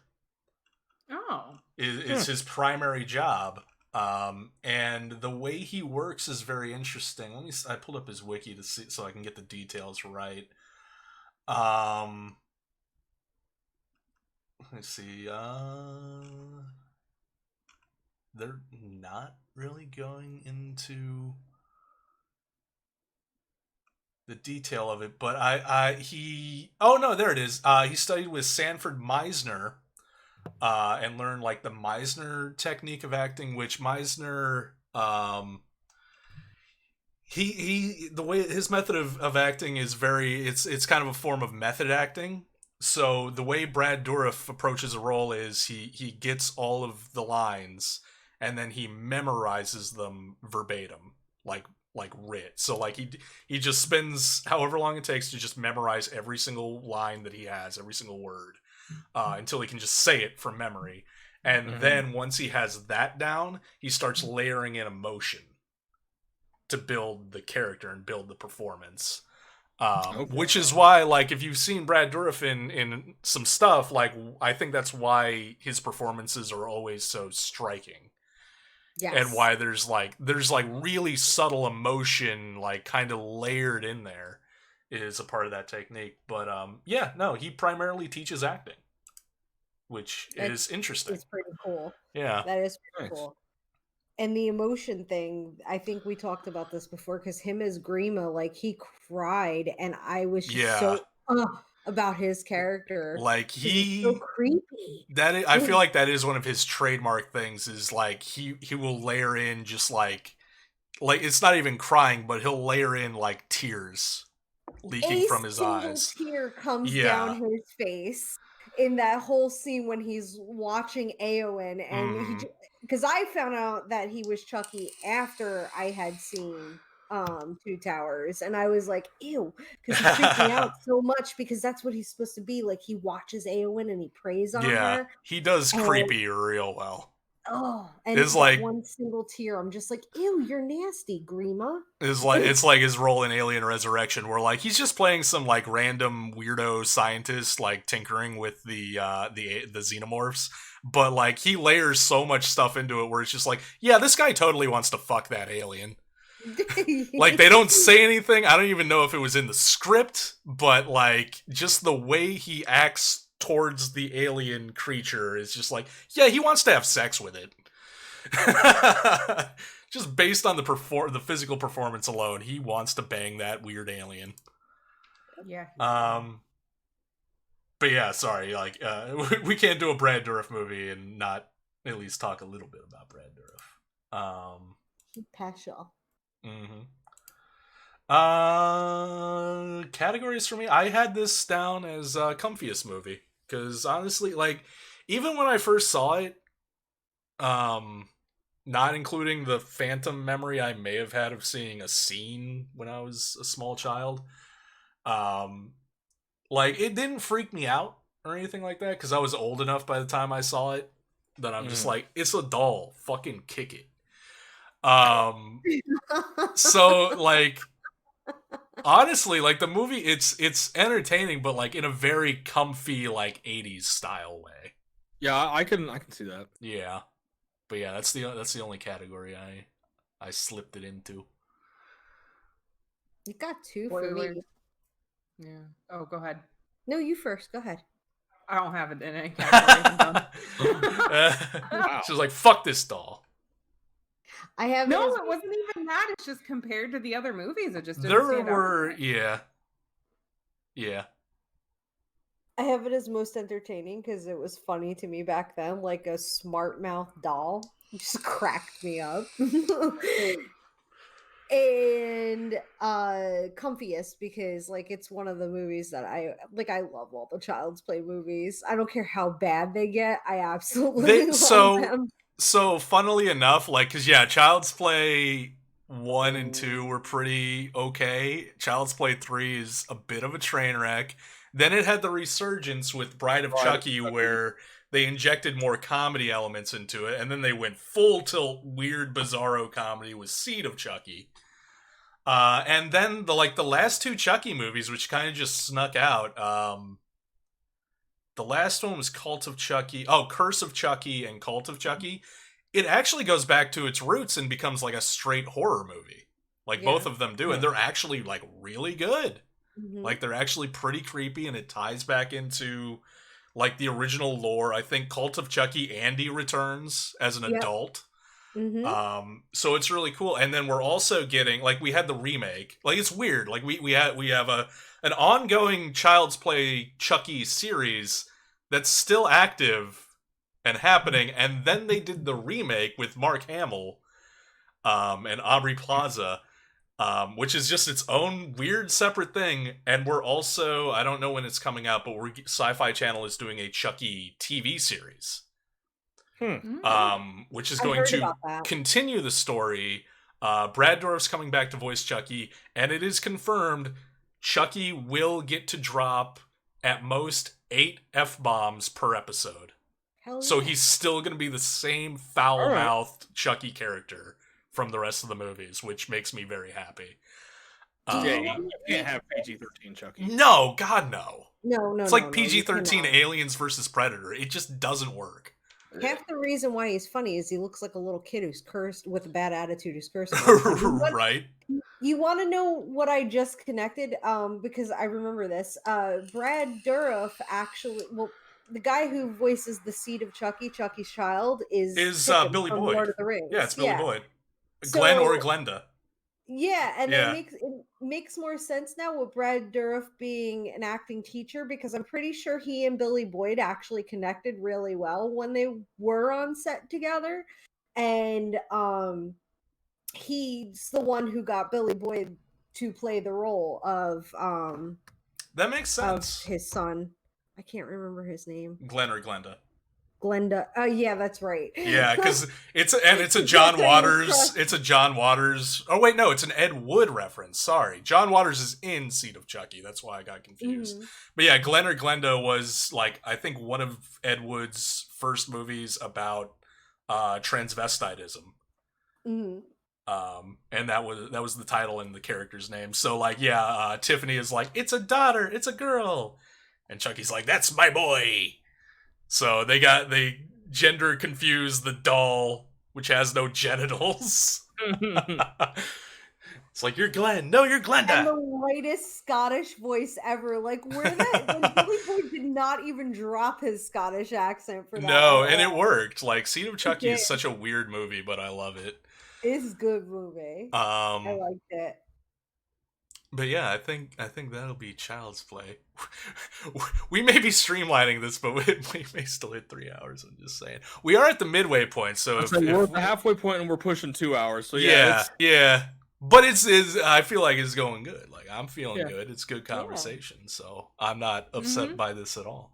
But we are at the midway point, so if we would like to take a break, like a midway break. Yeah, I would like to refill my drink and use the bathroom. So everyone in chat, thank you for hanging out. We're going to take a brief break and refresh ourselves, and then we'll be back. We'll talk about Troll 2 and The Ring, and then we will reveal which of these 4 movies is objectively the best based on arbitrary categories and a point system that I made up. So stick around Heck for that. yeah. Yeah. All right. What am I doing? I'm doing that. Okay. Yeah. So yeah, be right back, everybody.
Alright, I am back.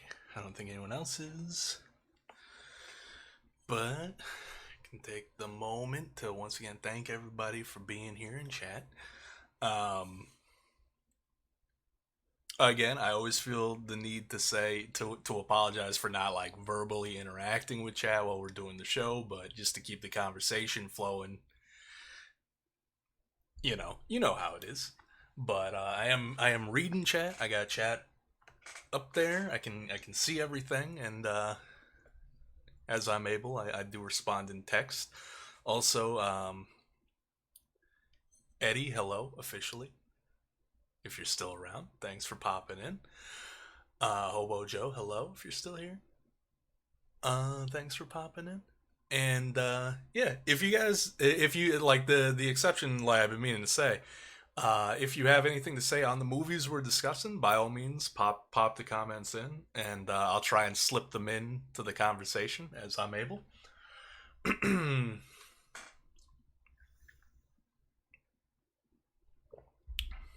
Or if you've got any like personal like childhood trauma horror movies that fucked you up, by all means, feel free to talk about them.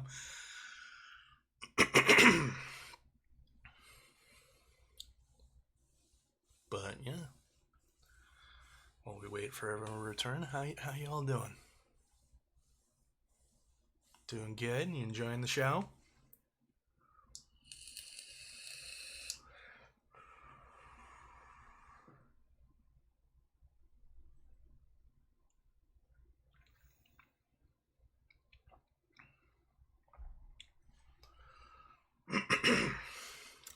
Pop a cough drop. I ran out of water somewhere, I think, in the middle of Child's Play, or maybe at the start of the Child's Play discussion.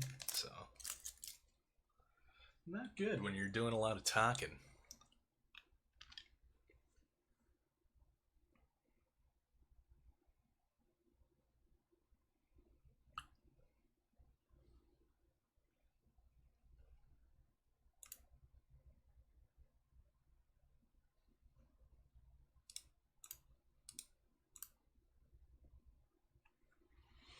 Yeah, I'm having a good time.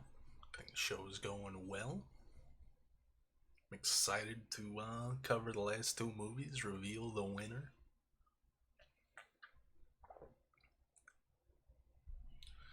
And then, honestly, like one of the most fun parts. Like it's all fun. Like every part of this show is fun and keeps getting better.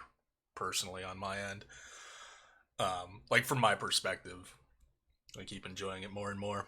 But gotta say, like one of my favorite parts is crowning the winner and then getting to figure out what next month's theme is gonna be.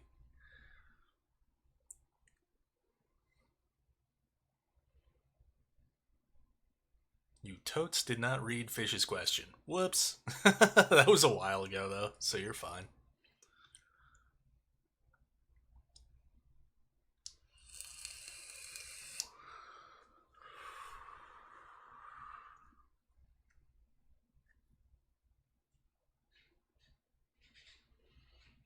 You are zoned into Photoshop. It's looking good. By the way, yeah, the not the screen you're currently looking at, but the Spookshow overlay with all our heads in the TV boxes. That was made by Neffy. Neffy made that. And she's currently working on making an even more sweet, cool, upgraded one. I see Kettle is back. It will be better, yeah. Well, they keep getting better. I think the only one there was one that I like nixed. Like only one. Wasn't it like the Aliens one? Like you went really cartoony with it, and I was like, eh. I was like, no, that doesn't really vibe with the theme of the show. Yeah, it wasn't horror enough. I'm like, hey, they make it spooky. The man said, give him something spooky.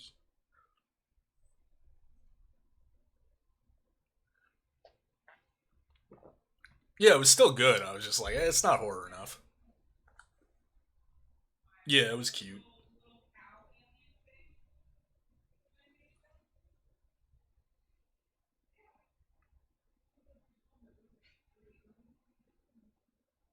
I hear you talking. I assumed a kettle in the other room. Yeah, it wasn't a great fit for the show. Is that better? Is that a better way of saying that?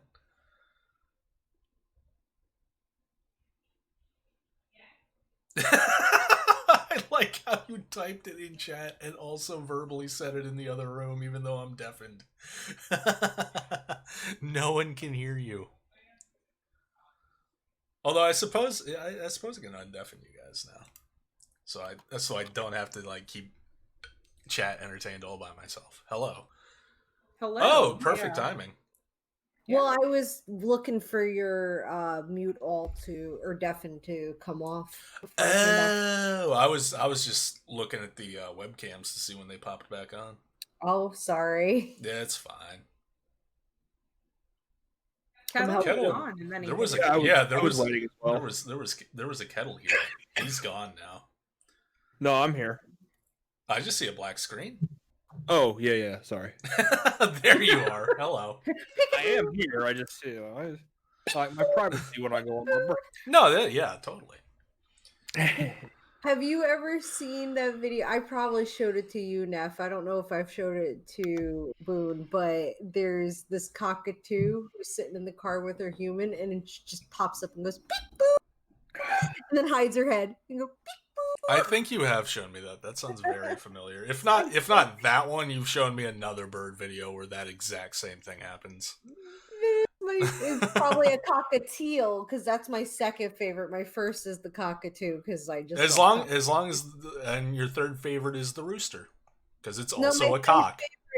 My third favorite is the talking parakeet. Oh, okay. Disco, thank you. I couldn't remember his name for a second there. Disco Inferno. I have moments. Disco, the talking parakeet. So anyway, Back to horror. Troll Sorry. 2. Yeah, this one's on you. This one's totally on me. Yeah, and I'll re-emphasize it again for anyone who wasn't here. Yes, that Troll 2. It fucked me up as a kid. So I feel like in order to tell the Troll 2 story effectively, I have to share a bit of history between me and the horror genre. Because when I was younger, and I probably saw this 7, 8 years old, maybe? Between the 6 and 8 range is when I saw this.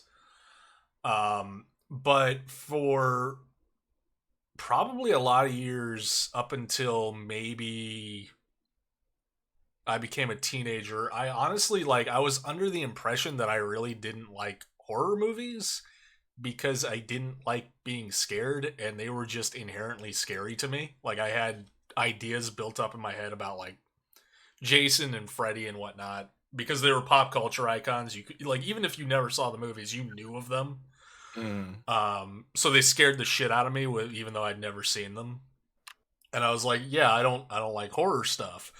But it wasn't until I got into horror stuff again in my teenage years that I looked back on my life and realized that that was a crock of shit, that it had been the whole time. Because when I was young, I would watch horror stuff all the time, but I would watch the old 50s movies or Godzilla movies, or I used to watch you know how there was the era of local TV, public access horror hosts, kind of like Elvira, only every single city had their own local one. The local one down here was Paul Bearer, and he would show cheesy old horror movies on Saturday mornings, and I would About him. yeah. Well, He was also a WWF character. He was the Undertaker's man. yes, and that's why I instantly loved the Undertaker. Again, I was young and I did like spooky stuff. It's just for some reason I didn't translate that to I like horror stuff. But Also, go ahead. I was gonna say, you mentioned a little Saturday. Yeah, you had one? Saturday night horror host thing. I don't know of this guy, but in our region we had a similar guy, and his name was Sammy Terry, as in cemetery. Nice. Yeah, there's a whole subculture of them all over the place. I got to meet side tangent. I went to a horror convention in Baltimore many years ago, and I got to meet the Baltimore area horror Saturday night, morning, afternoon horror host Count Gore Duvall. And he was really cool, and I believe he still is active today. Like, he still does the show today. I think in ours, the original Cemetery, I think he passed away, but his son still does it. But it's not like on TV, but he does sometimes release like DVDs, I think, that you can buy. Right. Because it's just like a lot of really old shitty movies. Yeah. With just like kind of like with the Joe Bob thing, just like cuts interspersed of like, oh, and here's the thingy. Yep. Yeah, I actually, because I didn't know who he was, but I was like, yo, I had a guy in my area that did kind of the same thing, and I really like that guy. So he was selling like VHS tapes of like just his segments from the movies, and I got one of those from him, and it was very cool. Right. But yeah, so like, I grew up watching like the Paul Bearer show and like Godzilla movies and like old like like old school werewolf movies, like the Wolfman and stuff like that. But so it was like modern horror, I guess, that I was terrified of for a long time. I remember, like, again, side tangent, I remember the first time I actually like nutted up and was like, I'm going to like Nightmare on Elm Street was playing on television, and I'm like, I'm going to watch it. So I put it on, I was watching it, and I had the remote in my hand, and it's like right towards the end when Nancy goes into the dream to pull him out, and it does that fake out, like she wakes up and like he's not there, and she's like, oh, I guess it didn't work, and then he comes springing up from the other side of the bed. I jumped so fucking hard, I changed the channel. Like, what I used to do was record horror movies on VHS because I couldn't stay up late enough for when they were on TV. But then when I knew something spooky was going to come up, sometimes I would like fast forward to be like, oh, okay, that's what happens, and then rewind and watch it again. Right. So yeah, and it was a nice I jumped so hard I changed the channel, but I quickly changed the channel back. Just in time to watch Freddy Krueger take a sledgehammer to the nuts, which helped with the panicked terror that I was in a moment ago, because it's like, nut shot.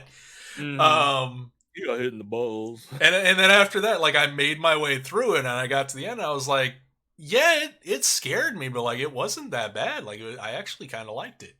So it kind of, I got more into it from there and started watching more and more stuff. And it was still back in the days of like video rentals. So you go to the video store, and I just started renting like horror and sci-fi movies like wholesale at that point. But Troll 2, that's jumping ahead. Troll 2 I saw before Nightmare on Elm Street. Like, okay, like I said, 6 to 8 range. I was over at my two best friends at the time's house, and they rented a horror movie. Like, their parents took us out to, like, I don't even think it was a full rental store. I think it was like back in the day, like there would be sometimes in the supermarket they would have a video rental section. You remember that? I did have a grocery store that rented movies and games. Yeah. So it was like one of those. Used to do that. One of the like biggest stores in New Jersey was called Pathmark. It was a grocery store, and probably around here too. I don't know if any came all the way down here. I've never heard of Pathmark. I've heard of them. Yeah, I know. You've never heard it, so probably probably didn't make it down into the penis of America. So Pathmarks were a thing, and they were a giant grocery store like a Walmart would be. Right. And they sold like house stuff too, like you could buy some tools there, but they had a little section that you could buy VCRs in their little entertainment section, and you could also buy movies, VHSs. Nice. And rent them too. And actually, like, I'm thinking about it, like, I don't even know if it was like, because I remember there was occasionally the supermarket that would have like a rental section. I'm not even certain if we went to like a supermarket with a rental station. I have a vague recollection that it was like a convenience store that had a rental section, like a very small, tiny rental section. And I don't believe I was part of the selection process. I don't know how Troll 2 got selected. I believe, if I'm remembering correctly, Troll 2 was a pick by my friend's my friends were brothers, so their mother, I think their mother picked it because Troll 2 is rated PG-13. So Right. reasonably deal. you would assume like, oh yeah, this is fine for kids. So we rented it and we went back to their place and we put it on. And in that age bracket, like Troll 2 is a fucking train wreck. Like let's just I will fully agree that Troll 2 is a fucking train wreck of a movie. I didn't think so. It's like the story is all over the place. The acting is like incredibly bizarrely acting is bad. horrible. It's really bad. The Dad was effects the are dentist. yeah. Dude, I like so in my notes later on, I full on just wholesale copied the Wikipedia entry on the production of this movie because it is amazing. Yeah. And it explains so much about like why this movie is the way it is. But like it's very not good. Like there's a reason why this is considered the best worst movie. It's entertaining. It's entertainingly terrible. But Yeah, it is terrible. I can tell you as a smaller child, I don't know. I love this movie. Like unironically, not even as a bad movie. Like I legitimately think it's a good movie because it fucked me up as a kid. And because I saw it as a kid. So the point I'm trying to long-windedly get to is as a young child watching that, I did not notice any of the numerous faults, like technical faults in the movie. Kids don't see that. Kids don't see that. So like I remember like it got up to that moment like it didn't enter my mind like I think it did enter my mind, but it didn't bother me that the movie was called Troll 2 and it was goblins, because I was like, oh yeah, that makes sense because goblins and trolls are basically the same thing. Sure. I mean, I found myself thinking that shit while I watched it the other day, and then I'm like, Yeah. oh yeah, like that makes sense that it's all fucked up. Yeah. So yeah, none of the bad acting, like the acting seemed great, like everything like that. None of the weird idiosyncrasies in the story, like how Grandpa just like manifests and disappears randomly, and like Magic Grandpa is a fucking mystery to me. all of that mystery. I'm just like, I buy it. I buy every single thing. So yeah, the moment where like the kid sees the name of the town in the rearview mirror and he's like, Nilbog is goblin spelled backwards. That blew my mind. Because until that point, my little fucking child idiot brain was never considered the fact that like you can just take a word, flip it around backwards, and make a different word and just use it. Like I was like, you can do that? And apparently this is just a trick that keeps getting me, because several years later after this fact, I had the same mind-blowing experience when I was informed that Alucard is Dracula backwards. I was like, oh my god, it is. Are you fucking kidding me? And Alucard sounds fucking awesome. Like, how did they do that? So, yeah, like that blew my mind. But I remember, like, I was watching it, and I was like, all right, okay, cool. Like, those goblins are pretty freaky.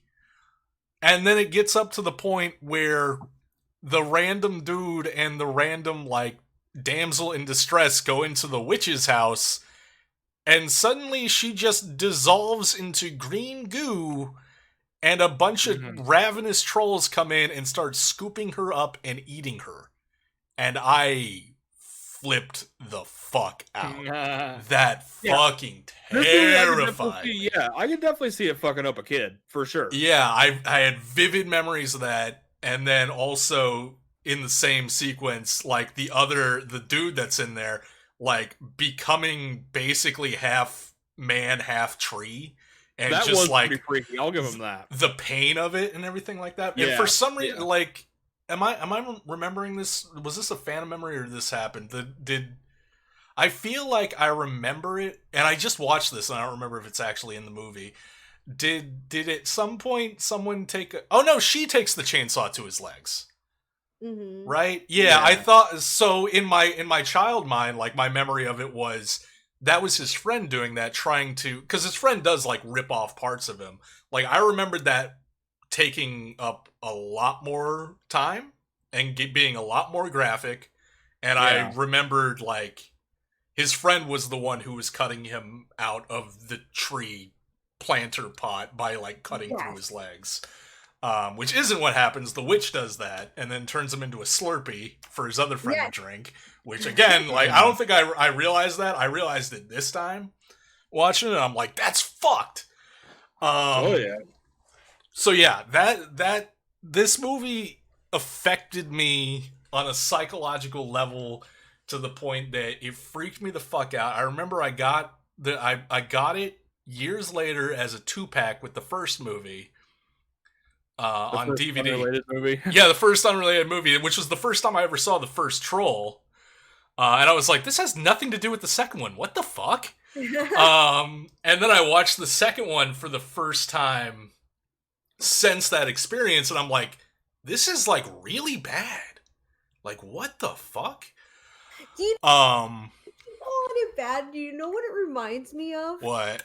The horror version of Princess Bride. Like there was Little so bit, much yeah. Princess Bride. Yeah. Like the whole beginning, Grandpa's reading a story. Only, hey, guess what? In this movie, Grandpa's not really there. Right? He's a ghost. We'll find out. His grandpa. The family is the mom's basically like, he died like a week ago. You just need to get over it. That was so insane. It's So- like your small child is hallucinating the grandfather they lost a week ago. You need to take him to a fucking therapist. Yes. But that's why I think it's like such a good story, because I'm like, this is the Princess Bride. It's not all together. They have a merry band of friends. But it's just like, it's so much like the Princess Bride that I think it made it a good story for me. Fair enough. Like, I'm glad you enjoyed it. And, It was and so didn't good. have to watch it as a young child and just get fucked up by it for years. So I didn't realize like how deeply ingrained this movie had like layered itself into my subconscious and like really fucked with me until I was on, I think, the Slumgullion, which is my friend Jeff Holland and Scott Clevenger's podcast, which is a great show, by the way. And we were talking about, like, somehow it came up. It was basically the same conversation we're having now of, like, you know, movies that fucked us up as kids. And I was like, dude, Troll 2 fucked me up. And we were talking about it, and I was talking about the lady getting melted and eaten scene, and I'm like, you know what? That Troll 2 inspired Black Melt.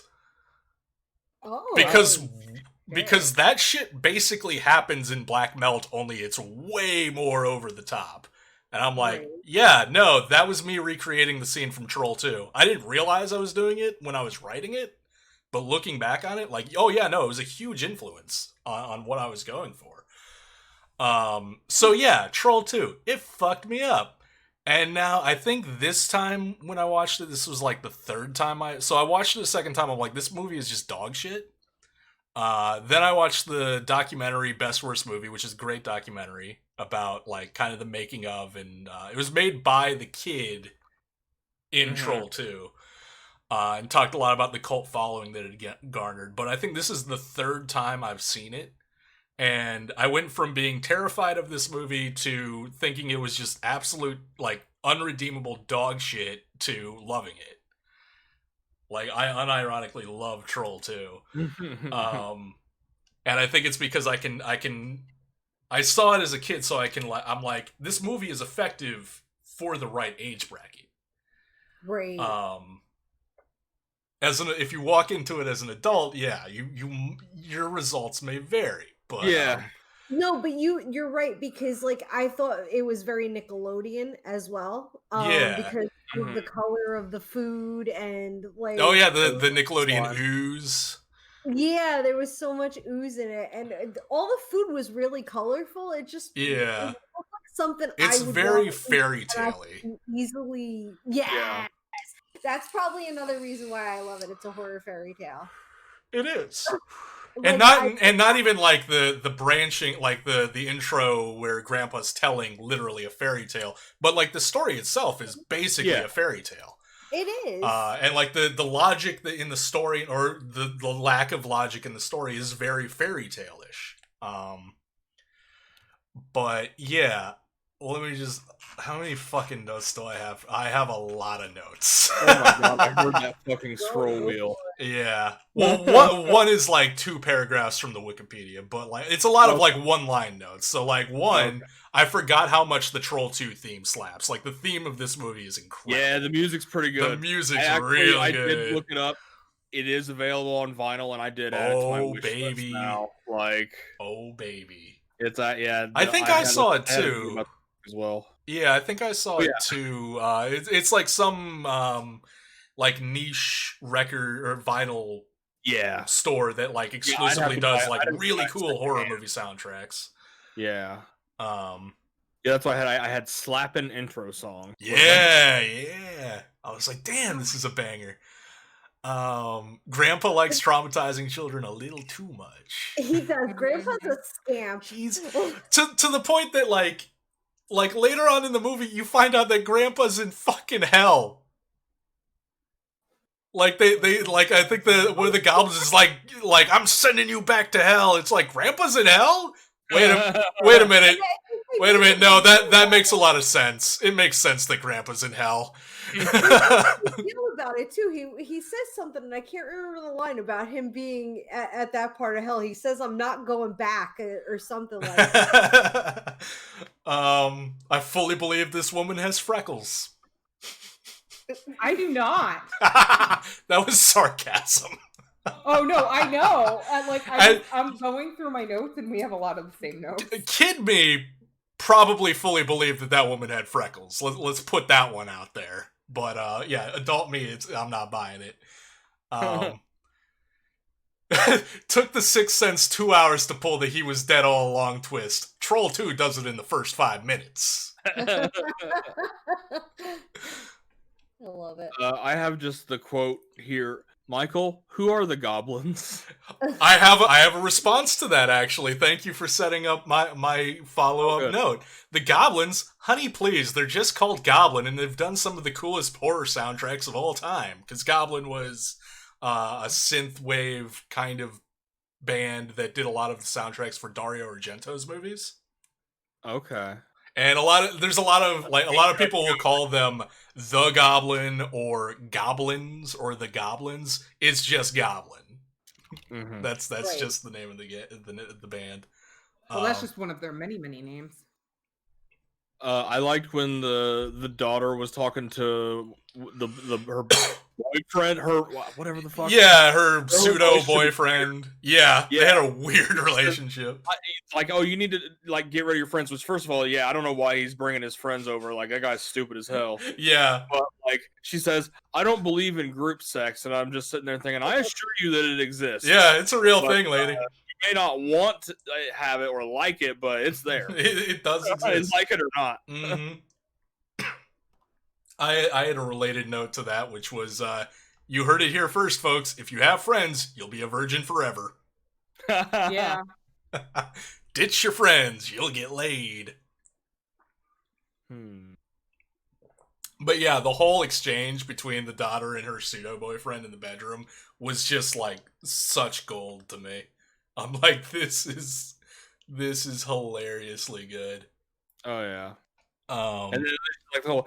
It's me or your friends, and it's just it's like friends. Are you fucking kidding me? Like, yeah, like easy peasy. This movie has weaponized row your boat. Oh, goddamn! I call you in because that shit against the Geneva Convention. Yeah,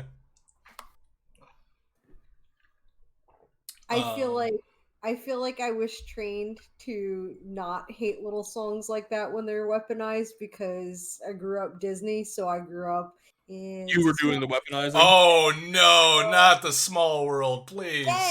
But not only growing up Disney, but growing up with Lamb Chop's Lamb Chop's Play Along? This is a song that never ends. Fucking I love that song. Love it. Those songs, because 9 times out of 10 they're sung pretty decently. Not in this movie. Off key, they sang not in synchronization, and I'm just like, this hurts I have a headache now. Well, Thank you. Well, first of all, like I feel like it's just an ongoing thing with the row, row, row your boat. Is that like one person sings it and then another person jumps in asynchronously? Go, row, row, row where? your boat, and then the next person, like it's after. Yeah, but they were yeah. on time for fucking everything. Well, Yeah, I but mean, they failed. I mean, did you hear how the dialogue was in this movie? Are you really surprised that this is how they sing? No, not at all. I think that's what was wrong with it. And Yeah. that's what made it worse and as such weaponized. Oh yeah, it was very weaponized. And actually, to like that point, to bring it to like a kind of semi-serious note, like it's really just acting, but the representation of the worst possible thing being mental health in these kids. Like that mother Right. started singing "Row, row your boat" because the kid's not allowed to have problems. You're not allowed to Yeah. have problems. Nothing has to do with your health because somehow that is a blemish on the family. Mm-hmm. Whoa, social commentation. Oh shit! I did make the comment that I felt like this movie showed more graphic violence committed to a child than Yes! even The Exorcist, like the nightmare my sequence of him God! turning into a plant person. Literally, like- one of my notes is, when did this film come out? That was a weird visual of a kid getting gored by plants. Yeah. Like, and again, this, like, The Exorcist, it's R-rated. Child's Play, R-rated. Troll 2, PG-13. Mm-hmm. Like, He had this... a Tazzy Devil doll, too. I want to know, like, it had to be, like, in the time where Looney Tunes was a thing and Tazzy Devil was But like this pushes the like this feels like the type of movie that, like, if it hadn't been so critically maligned when it came out, it would have, like how like Temple of Doom was one of the movies that inspired the creation of PG-13 as a rating, because it's like, well, it's not PG, but it's not R. We need something in the middle here. Troll 2 would have made something between PG-13 and R, I think.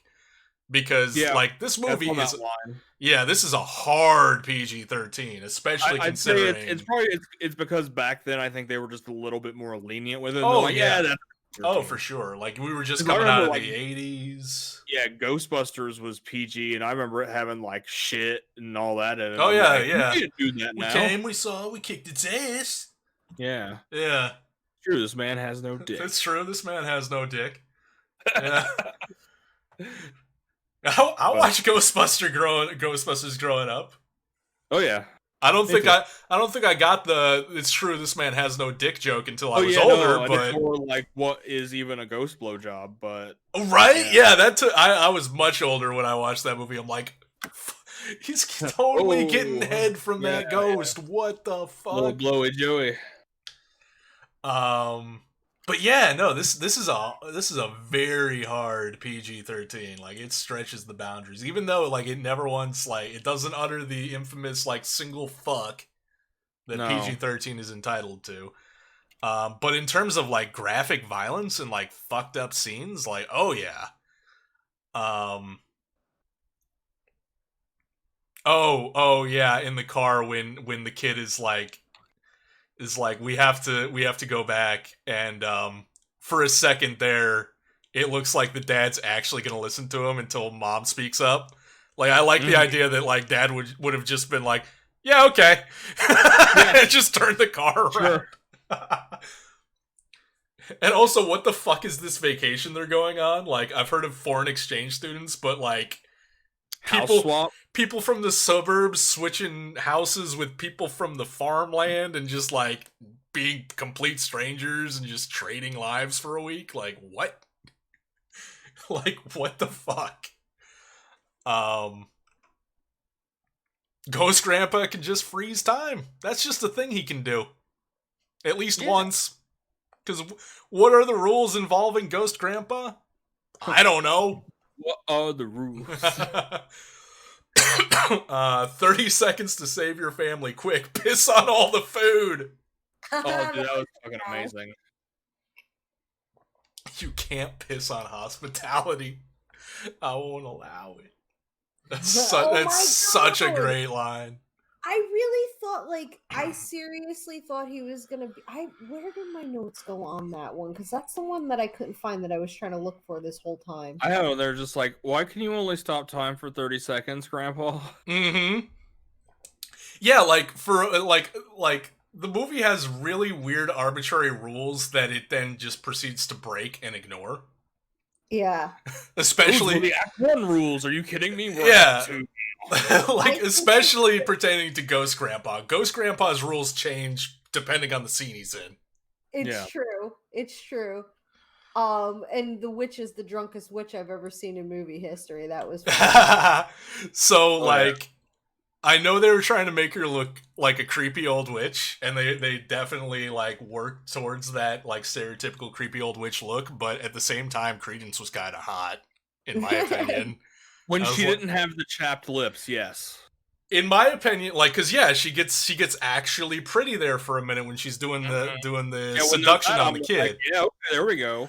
I was like, honestly, maybe this says something about me, but I preferred creepy witch Credence. Like, I thought creepy witch Credence was sexier. Yeah, I mean, I'm a freak. if she just had not chapped ass lips, man. The lips were almost a buzzkill, but like I like the dark eye makeup and like just how batshit Oh yeah, insane she that looked. kind of stuff. Yeah, that could be a little bit of the like crazy hot. You're like, oh, hello there. Yeah. But yeah, and again, the scene where the chick gets melted and eaten, which is also the most infamous scene in the movie because of the absolutely stunning line delivery of they're eating her and then they're gonna eat me. Oh my god. Yeah, Like, that was the meme thing that I knew about. yeah, that is 100% a meme. But like again, as a kid, yeah, I heard that line. I didn't hear how bad it was or how expressionless that dude's face was. I just But you bought it. you were like, oh my god. Yeah, because in my head I was thinking the same thing, only I was way more emotional about it. Yeah. Let's see. Oh yeah, Ghost Granddad apparently gets his signals crossed sometimes when he manifests in the daughter's bedroom accidentally. He just didn't know the layout of the house. Yeah, he's not used to the layout of the house yet. Duh. He just got there too. Shit. Yeah, he's not. He's a ghost, not omnipotent. Come on. Did you guys catch the sheriff's full name? Mhm. The weird sheriff. His full name was Sheriff Gene Freak. Gene Freak. Mm. Wow. Yeah, that is an amazing fake name. Coffee is the devil's drink. Are these goblins or Mormons? Was a question I had. Dude, the main goblin guy Mm-hmm. was the hottest motherfucker I've ever seen in my Oh, life. the Like, I was preacher like, that's dude? Hugh- Yeah, I was like, that's Hugh Jackman levels with the blue eyes. I was like, you're gorgeous. What are you doing? You're gonna get turned into fucking ooze. It reminded me this movie reminded me a lot of oh god, I can't remember it now. The ghost stories with the plant dad in the basement, the thing in the Goosebumps? basement. Goosebumps. Thank Yeah. you. My god, my brain isn't working. No, that's good. But yeah, it reminded me of the father in the basement in that story Mm-hmm. who gets turned into a plant man. Yeah. Oh, I believe this was from the scene where Credence goes to the house and talks to the mom, and the daughter comes in, and Credence starts being very weird. I simply have written, Credence, do you want to fuck my teenage daughter? Because, like, she was giving those vibes pretty hard. Or at least that's, like, really she wants to dissolve and eat the daughter and everyone else. Yeah. But to the mother who isn't aware that this is a thing that they do, like, I feel like those vibes would come across as like, wait, are you trying to seduce my daughter? What the fuck? Get out. But no, mom's just totally cool with that. Finally, a movie that reveals the true vegetarian agenda, Mhm. which I wrote as a joke, and then I And looked. also, Also, it also tells us where Groots come from. oh yeah. But yeah, I wrote that as a joke, and then I went to the wiki and read about the production and creation of this movie and didn't realize how accurate that joke was. Mhm. I do like how the daughter just beats the fuck out of Elliot. Like she doesn't just like smack him around, like she full on beats the fuck out of him. And it's great because that kid is dumb. The Goblin Masks, like, yeah, obviously they're fake. They only have about 4 of them, but honestly, they're still real creepy to me. Like, the design of them, like, and maybe because they're so janky and cheap and clearly fake, like, it made it look creepier. To me, anyway. He's got you there, Dad. Nilbog is goblin spelled backwards. Can't dispute that. Oh yeah. Yeah, the greatest reason for why the villains who clearly have an upper hand on the idiot family members, why they don't just like immediately kill them and eat them. We need time for some things to happen. That's a direct quote from I think the preacher guy. When the dad comes in and rescues the kid from the weird, like they're trying to feed him. Yes. And they're like, they totally could just jump this dude and like the kid and just deal with them right there. But he's like, no, we need some time for some things to happen. What? I said, whoa, don't just reveal your whole plan, evil goblin preacher. Dad just wanted to live like the ancestors lived. Like I was. He did. He was so wholesome. He was, but then I asked myself, I wonder if his ancestors lived like this. Was Grandpa Seth having to fight these guys before he died? Is that what? How he died? Right? Like, we don't really know how he died, but he knows a fuck of a lot about goblins, and he's in hell. That's really all we know about Ghost Grandpa. It reminds me of Sookie's grandpa in True Blood. I don't really remember him. You probably never got to see him. Oh, okay, yeah, I just remember, what was it, her He's grandma? in the later seasons where the fairies come in. Or the fae. Hey, Grandpa Seth, if you could just manifest an axe and start goblin chopping, why didn't you just do that to begin with? Just another question I have about the rules of Grandpa Seth. Ghosts can use axes and fire extinguishers and also just magic up a Molotov cocktail. Again, the weird rules of Ghost Grandpa. Yeah, and then we find out Grandpa Seth was in hell, which honestly does not surprise me. I had another question, which was, did Grandpa Seth make a deal with the devil to help save his family from the goblins? I mean, if there's one thing Satan hates more than God, it's vegetarians. Maybe.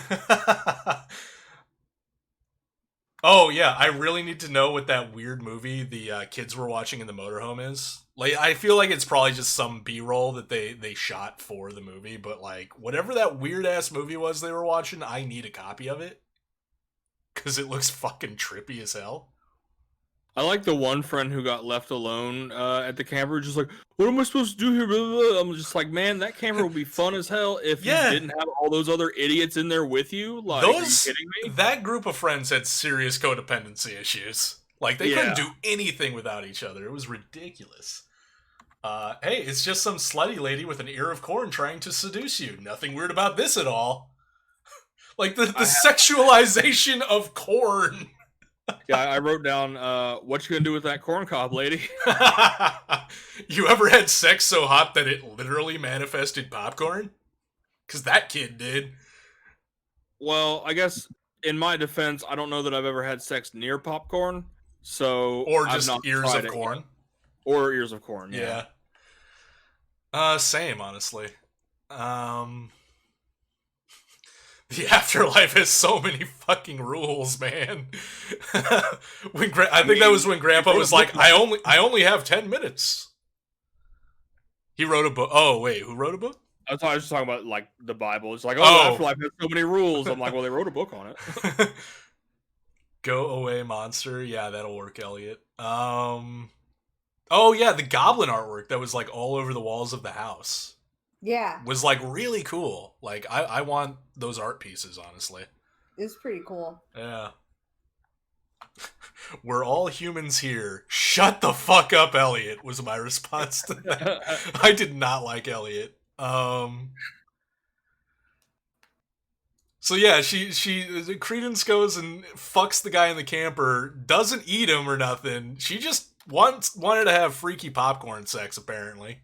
Yeah. Lady, you just fucked your dinner, by the way. That's kind of gross. Yeah, a little bit. I do like that the ultimate weapon against the goblins in this movie is a double-decker bologna sandwich. Yes. Which, by the way, can we fucking talk about that? That is not double decker fucking what anything. That is like a fucking package of bologna. God, or a it's bun. just a full package. That thing was like that thick. Like, It was like an Arby's sandwich. Mm-hmm. it Yeah, also it, looked like yeah, salami. yeah. No, I think it I know looked my like meat.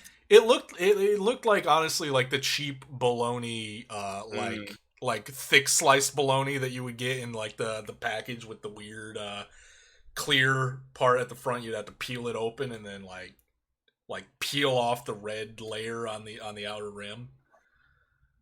Yeah, You know what I'm talking about? The old Oscar Mayer package. Yeah, Oscar Mayer yeah. packaging. Yeah, it looked like that. Okay, yeah, some of those really cheap, like 25-cent packs. Yeah, Yeah, so it was probably a couple of those because it was still pretty It thick. was no, yeah, it was like multiple slices of it, but like I remember those slices of bologna, just being like almost like a quarter-inch thick, That like one each used one to- of them. They Yeah. used to make liver like that too, and Oh yeah. both bologna and fried liver are very good. Both fried bologna and fried liver are very good with onions, by the way. If you ever wanted to Mhm. know. Also, in the I'm context of hungry. in the context of Troll 2, goodness equals eating meat, which again ties into something from the production side of things, which I didn't know at the time, but I'm like, I just like how goodness equates to just like you have to eat meat. That's it. That's the only specification to be good in the Troll 2 universe. Oh, I almost lost my shit at the end when all those goblins get killed. Because I'm like, God damn it, I'm going to have to count them all. And then I remembered that at the beginning of the movie, the father gives an accurate, just like flat out number of the population of the town. So I was like, oh shit, we're in. It's the crows all over again. Well, that sure was some vacation, but I really need to check in with the office. Like when they got back and escaped, and Dad's like, I really need to check in with the office. Like, what? The fuck? Dude, the ending of this movie. The ending of this movie, like, I didn't remember the ending of this movie, and I was like, yep, this is pretty fucked too, because one, yeah, at the very least, mom's dead and kid is likely soon to follow. And also, we got to see veggie mom tits Yeah. with nipples. My note Like- for that was, goblins win, bitch. Yeah.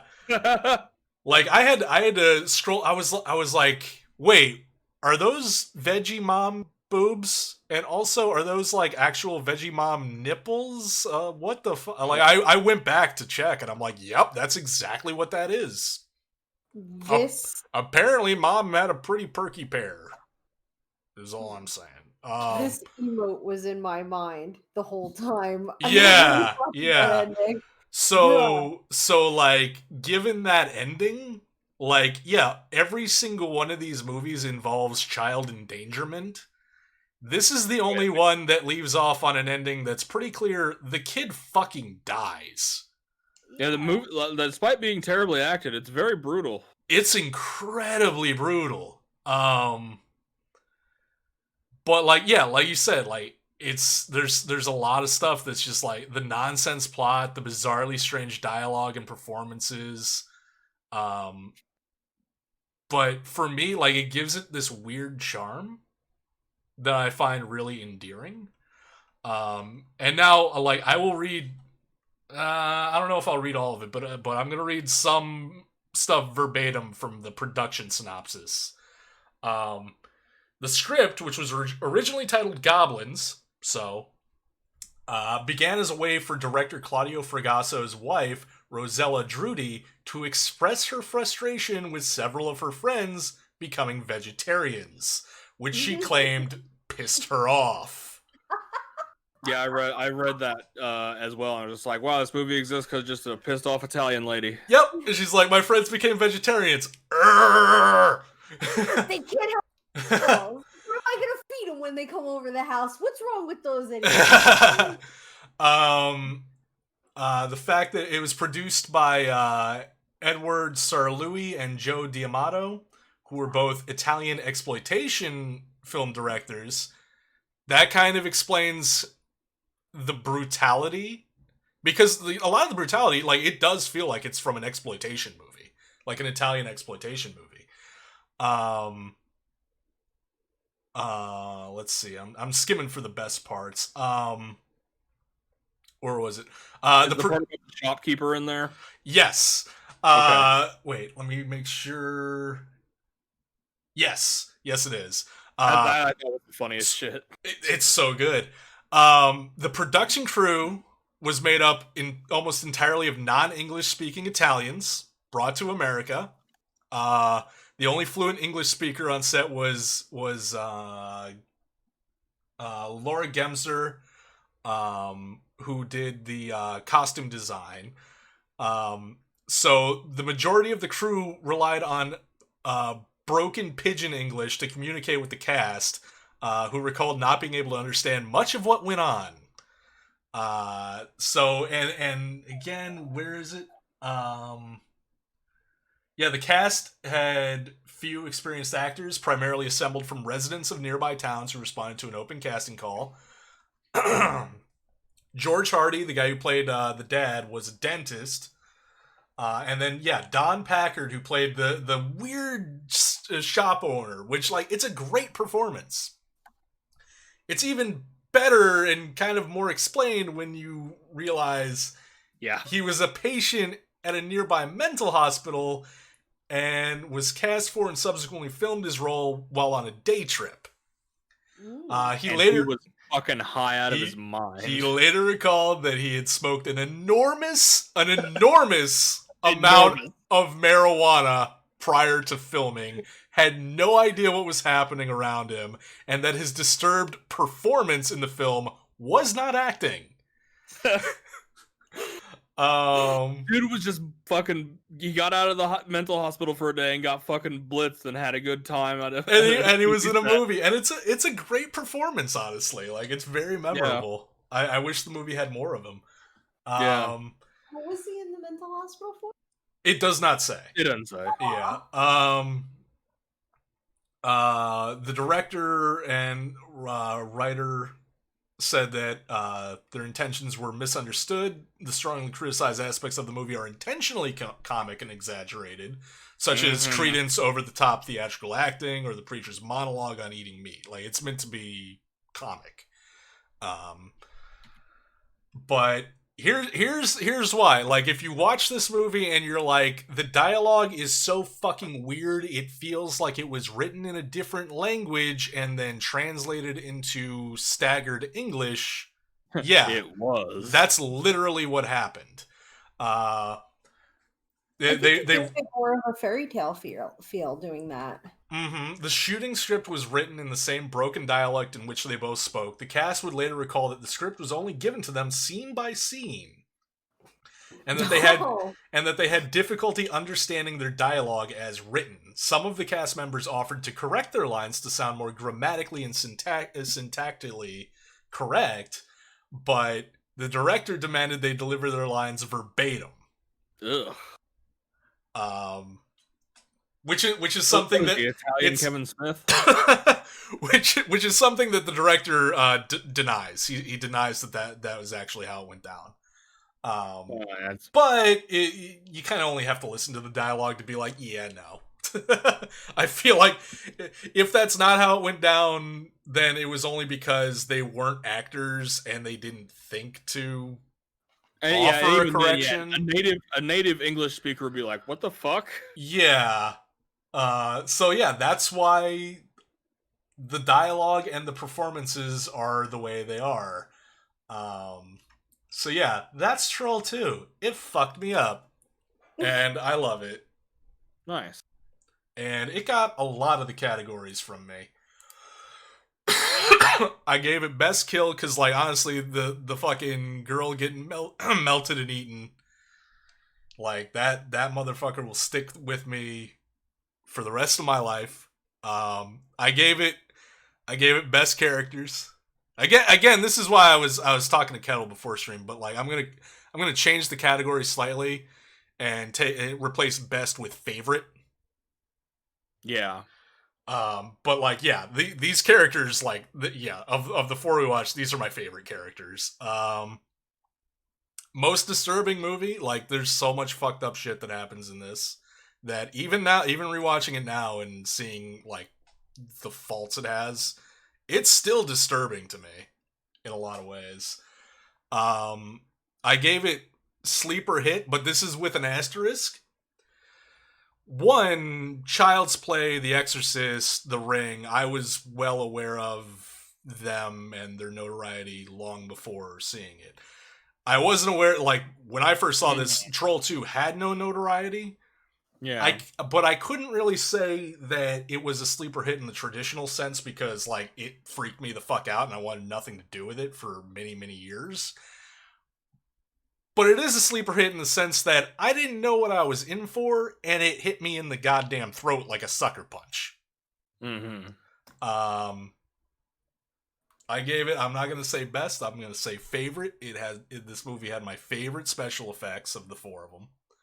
Like, arguably, The Exorcist, like, arguably, the other three movies of this month, they all had better special effects. I'll just say that flat out. Yeah. But this one, I like these special effects more.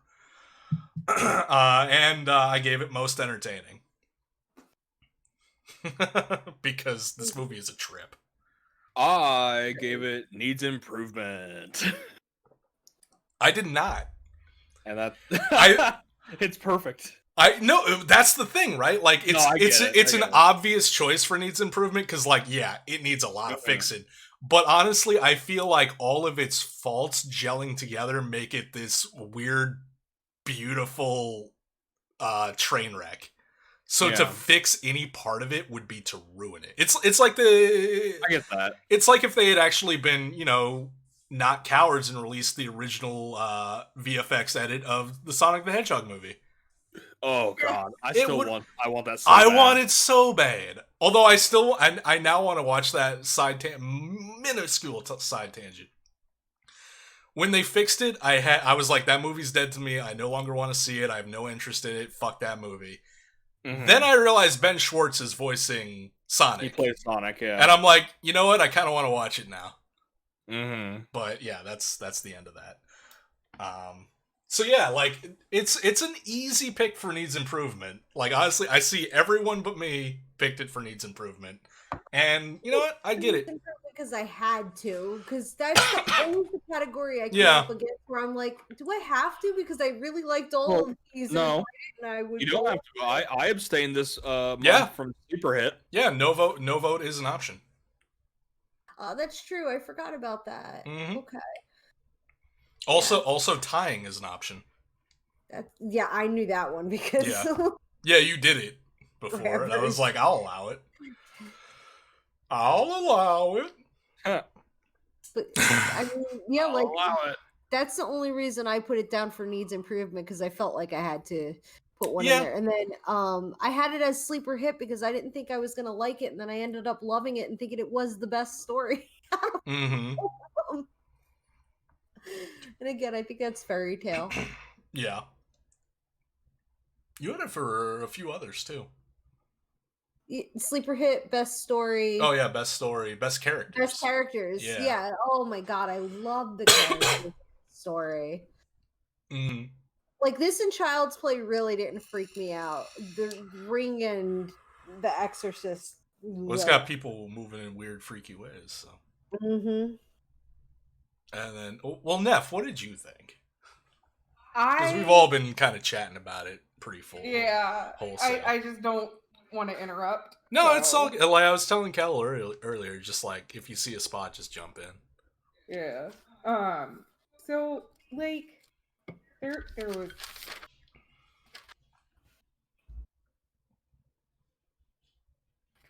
was. There was a lot of notes in here. All right. Like say hello to the first 5-hour episode, boys. Right? No, that's not the case. A lot of the notes Boone actually already hit. We were pretty in sync with everything. Yeah. The biggest thing was chloroform green. Just realized I have no clue if this is accurate or not. I don't know what color chloroform is. It's actually not chloroform, it's chlorophyll green, and yeah. that makes plants green. Yeah. Okay, that makes I knew more just sense. enough. Chlorophyll, more like borophyll. No, I will not make out with you. And I was like, and apparently the solution that, the people who want to turn gay straight is not to hit people. Because if you hit them, that makes you a homo, apparently, according to this. Oh, movie. yeah. Mm-hmm. Oh, right. Yeah, that was a weird line. And not only does having friends make you a virgin for life, it also makes you a good for nothing. You're social and people like you. You'll never amount to anything. One of the scariest moments in this movie as an adult was the car nightmare. Like, ladies and gents, dreaming car is terrifying. And you know why, Neff? You know why I felt like that was? Because if I had to pick out anything scary, it was that. His nightmare waited until he was in the car. Like, it didn't do it as soon as, like, the thing happened to him, like, as soon as he went to bed. Like, that's so relatable. Like, the shit hits you, like, 3 days later or something like that, where the trauma finally settles and your dream is anxiety. And, like, oh my God, that's why it was freaky to me. Right. Yeah. And then there was I was very confused by the kid standing on the table and unzipping his pants. I'm like, did he just reveal himself to everyone to make him not eat? Don't eat, look at my little boy dick. Yeah, basically that's what I thought. I'm like, what the fuck? And then like, I was like, okay, so they didn't eat because of that. And I was like, and then my next note was like, I was thinking here I was thinking this kid was going to get beat. Apparently his dad's just going to challenge him to a starve off. Yeah, I'm gonna tighten my belt by 2 notches. I'm like, so then I was really confused because then I was like, wait, did all he do was tighten his pants? Yeah. Like, yeah. I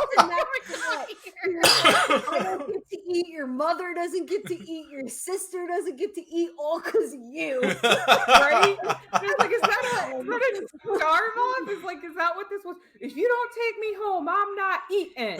Neither are we.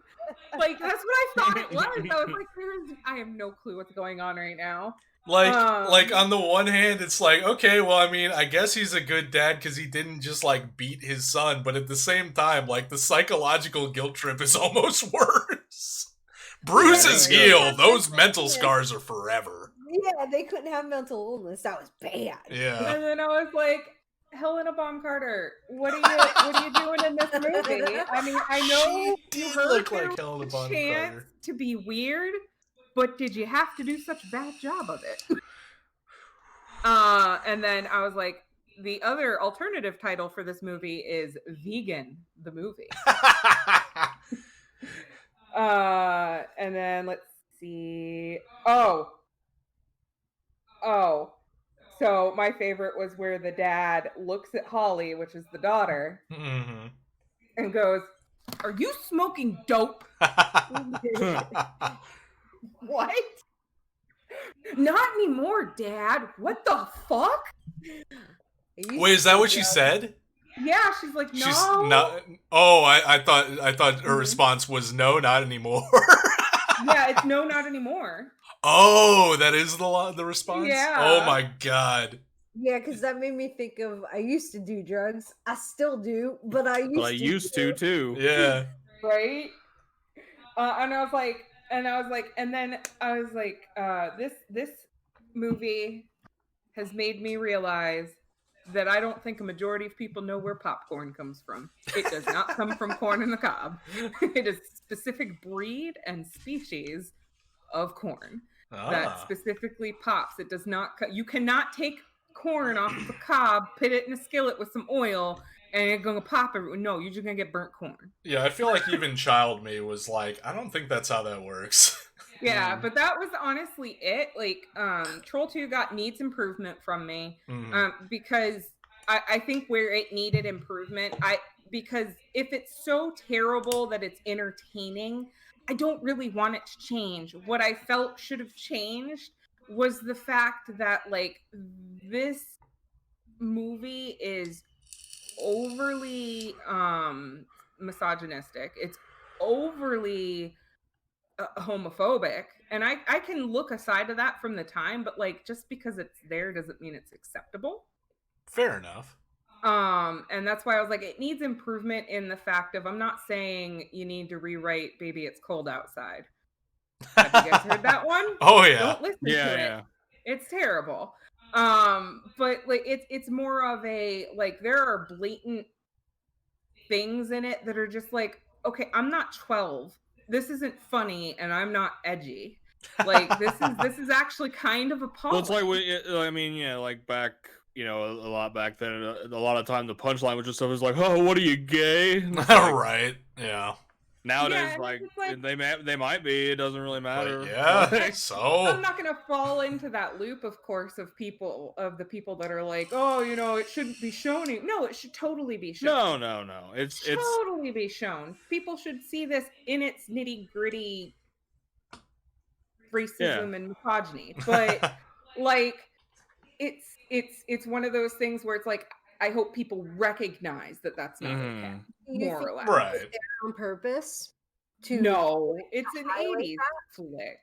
I mean, yeah, but like the 80s is when a lot of people started coming out. And it's when a lot of people came out, but mainstream was still really brutal. What I'm saying is, like, do you think it was put in there on purpose to highlight how ridiculous that whole concept is? No. Back then, no way. No.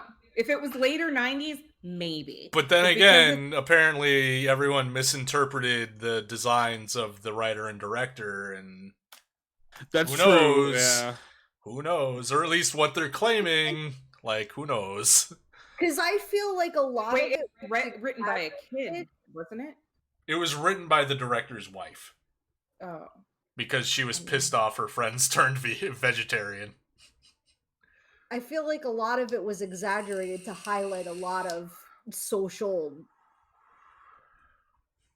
I don't know what to call them, they're stigmas? Social topics or stigmas. There you go. Social stigmas. I just don't foresee this movie having that level of clout. Especially since it was literally made because the lady was mad about her friends being vegetarians. Yeah. If he's mad about that, she's probably mad about people's sexual orientations. Well, that and also, like, the producers, I think their main goal was just, like, making a profit. Like, they were Italian exploitation directors. Like, their main goal was just, like, make a movie that turns a profit. Make a cheap movie that turns a that's why profit. they changed the name, yeah. Yeah.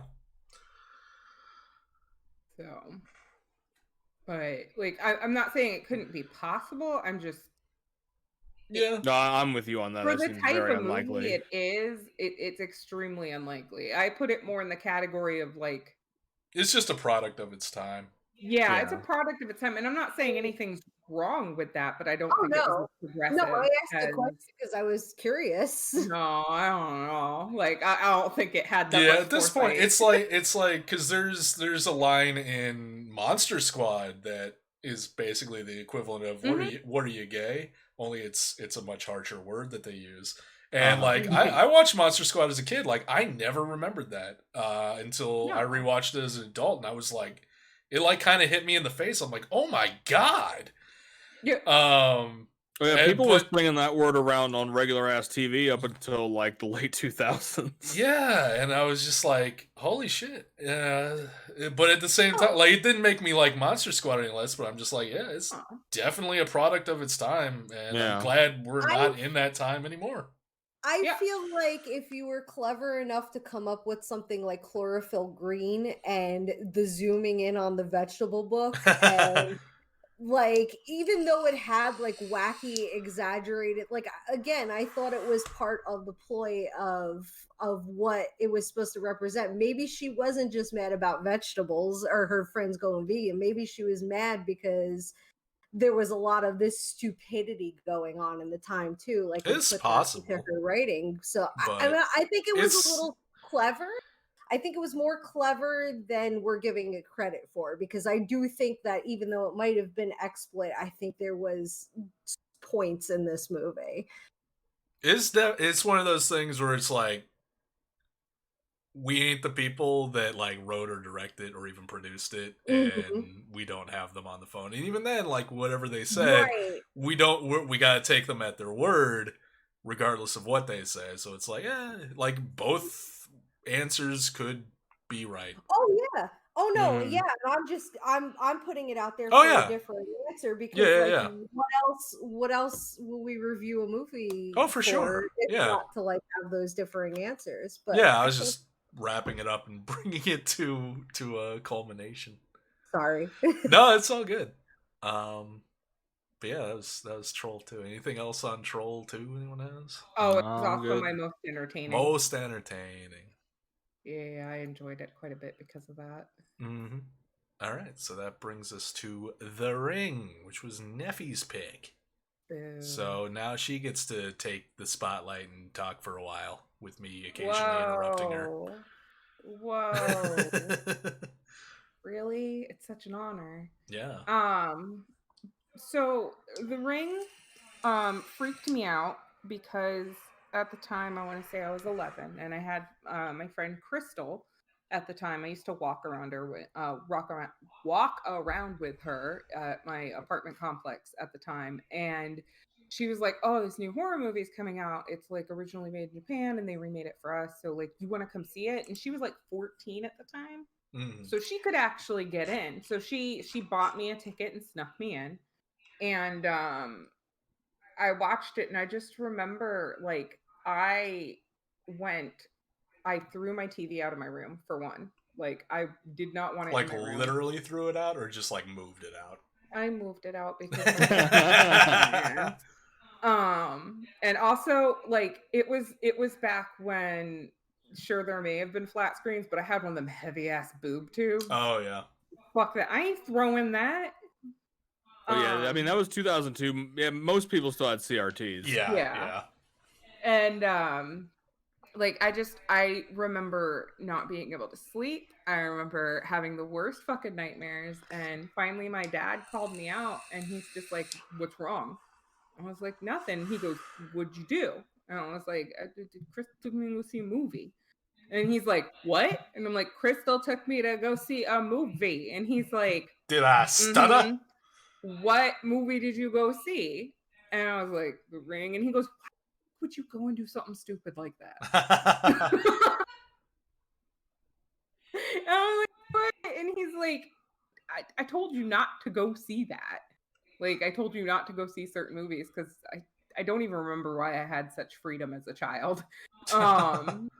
But like, it just shook me, and like to the point where like I was dreading watching it, and then I sat down and I was impatient because I had finished most of the movies, and I was like, you know what, fuck it, I'm just gonna watch it on my own. I still won't watch the scene where it shows the film that kills you.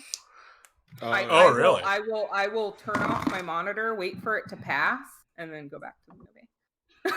How do you know when it's over? Because they start talking again. Oh, you can still hear the audio. Okay. Mm-hmm. Yeah, because you don't die if you hear the audio, you just die if you watch it. That's Those true. are the rules that are set up within both Ringu and The Ring. Listen, we'll get into the fucking rules of this movie when I say my piece about it. By the way, this movie was my needs improvement pick. Oh yeah. Yeah, I'll get into it. I mean, makes sense. Like I thought it was honestly pretty well done. Yeah. In the sense of it was a lot better than I remember it being. Mhm. Let's see. So I was like, the little kid is fucked before the horror even starts. Right. It's a I beginning had sociopath. yeah, I had similar notes to that because this was in the era of movies where we had the trope of the overly mature young child. Uh-huh. Yeah. And I made a note of like the overly mature kid trope might actually be more unnerving than the actual fucking killer ghost to me. Yeah. Like he a little bothered me bit. more than the ghost. Yeah. Mm. But now I think about it and I'm just like, oh no, that was me when I was a child. I was I hope like, not because I wound up hating that kid. like I'm obviously not that anymore, but right, like right. not by choice, but because of how I grew up. But my next note was this woman is the exact opposite of a helicopter parent. Ma'am, you don't have a child, you have a tiny adult, tiny Yep. man in a business suit. So cute in his little business suit. But- I know. But And I was listen, like it's hard being a single parent and also being a professional question asker. Like that was her job, right? Question yeah. asker? Question asker. like her Totally sister what she identifies was. her as.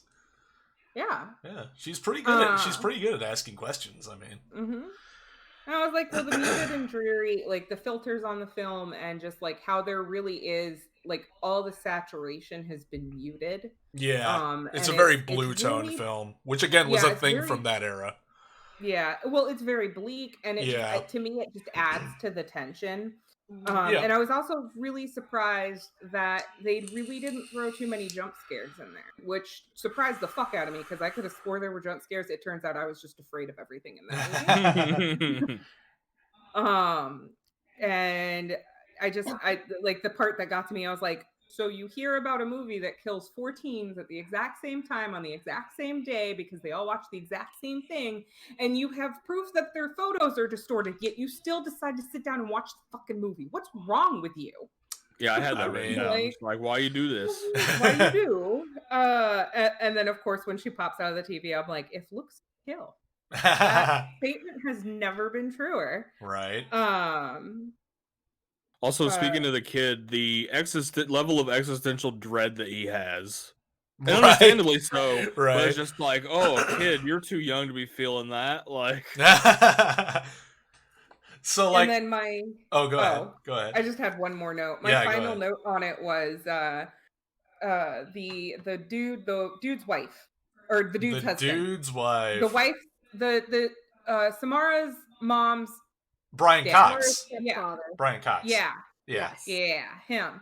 I was sitting there, I was like, you are so pointlessly overkilling yourself. You could have plugged in one toaster. One toaster. I had pretty much exactly the same note. Let me scroll down to it. Yeah, I said, Brian, there are easier ways to kill yourself.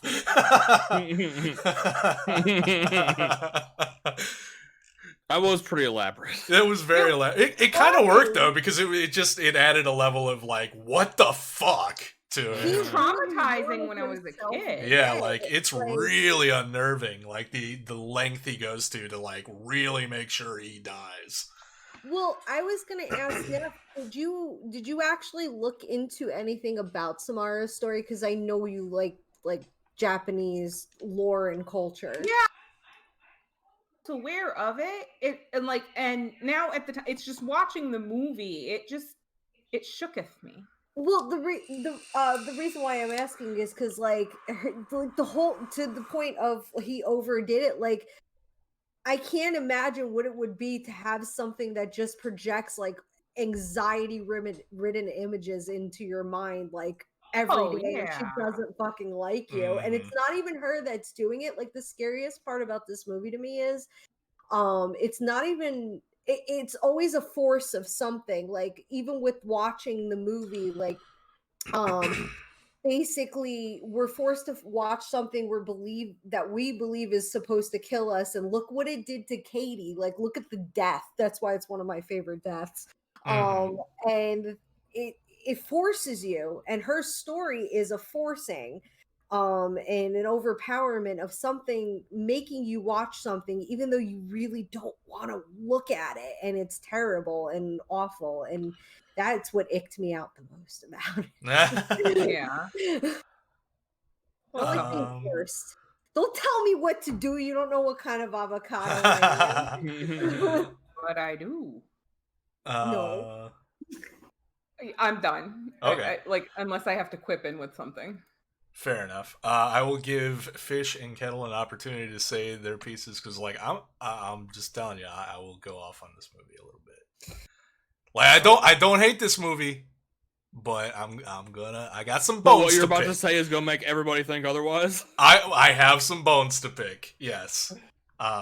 So by all means, like, take the floor and say it because when I go, I'm gonna go. Okay. I have topics. Mhm. So I'll pick something from each topic. Aiden is my first topic. And I think at the first 7 days, I think Rachel finally begins to understand what Aiden meant by we don't have enough time before we die.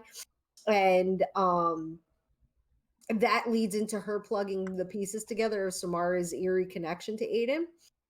The pictures with the blurred faces, the prediction and the knowing ties us to Aiden, and we can see what he probably saw in his little medium brain. But the things are distorted that he's seeing, and they're disturbing, but he doesn't quite understand them. Probably like Samara didn't really understand what she was being forced to do, at least in the beginning, because then she's like, I want to do it. Yeah. I was under the impression that she always wanted to do it. That's She- the implication I got from that video where she's like I'm going to keep hurting people, and I'm sorry, but like she's not sorry from the tone of her voice. She's not sorry at all. At that point, she's not. But like the whole story is that the woman couldn't have the baby, so they went to somewhere. I can't remember where they go to. Obviously Japan, but they then adopt Samara because of her having been abandoned, or her parents either died or committed suicide, because there were demons that were taking her over and possessing her and making her believe, or making her do the projections. And after a while, they took over so much that she was just like a part of them, and they were symbiotic, and she liked herself over to them. Did you like do deeper lore Yes. research? Okay, because I'm about to say none of that is presented in the movie. It's not At and all. I don't know if I've never the movie seen presents Ringo. it as I saw it a long time ago. I don't really remember it too much. But the movie, this movie, like not taking Ringo into it because this is a remake of that.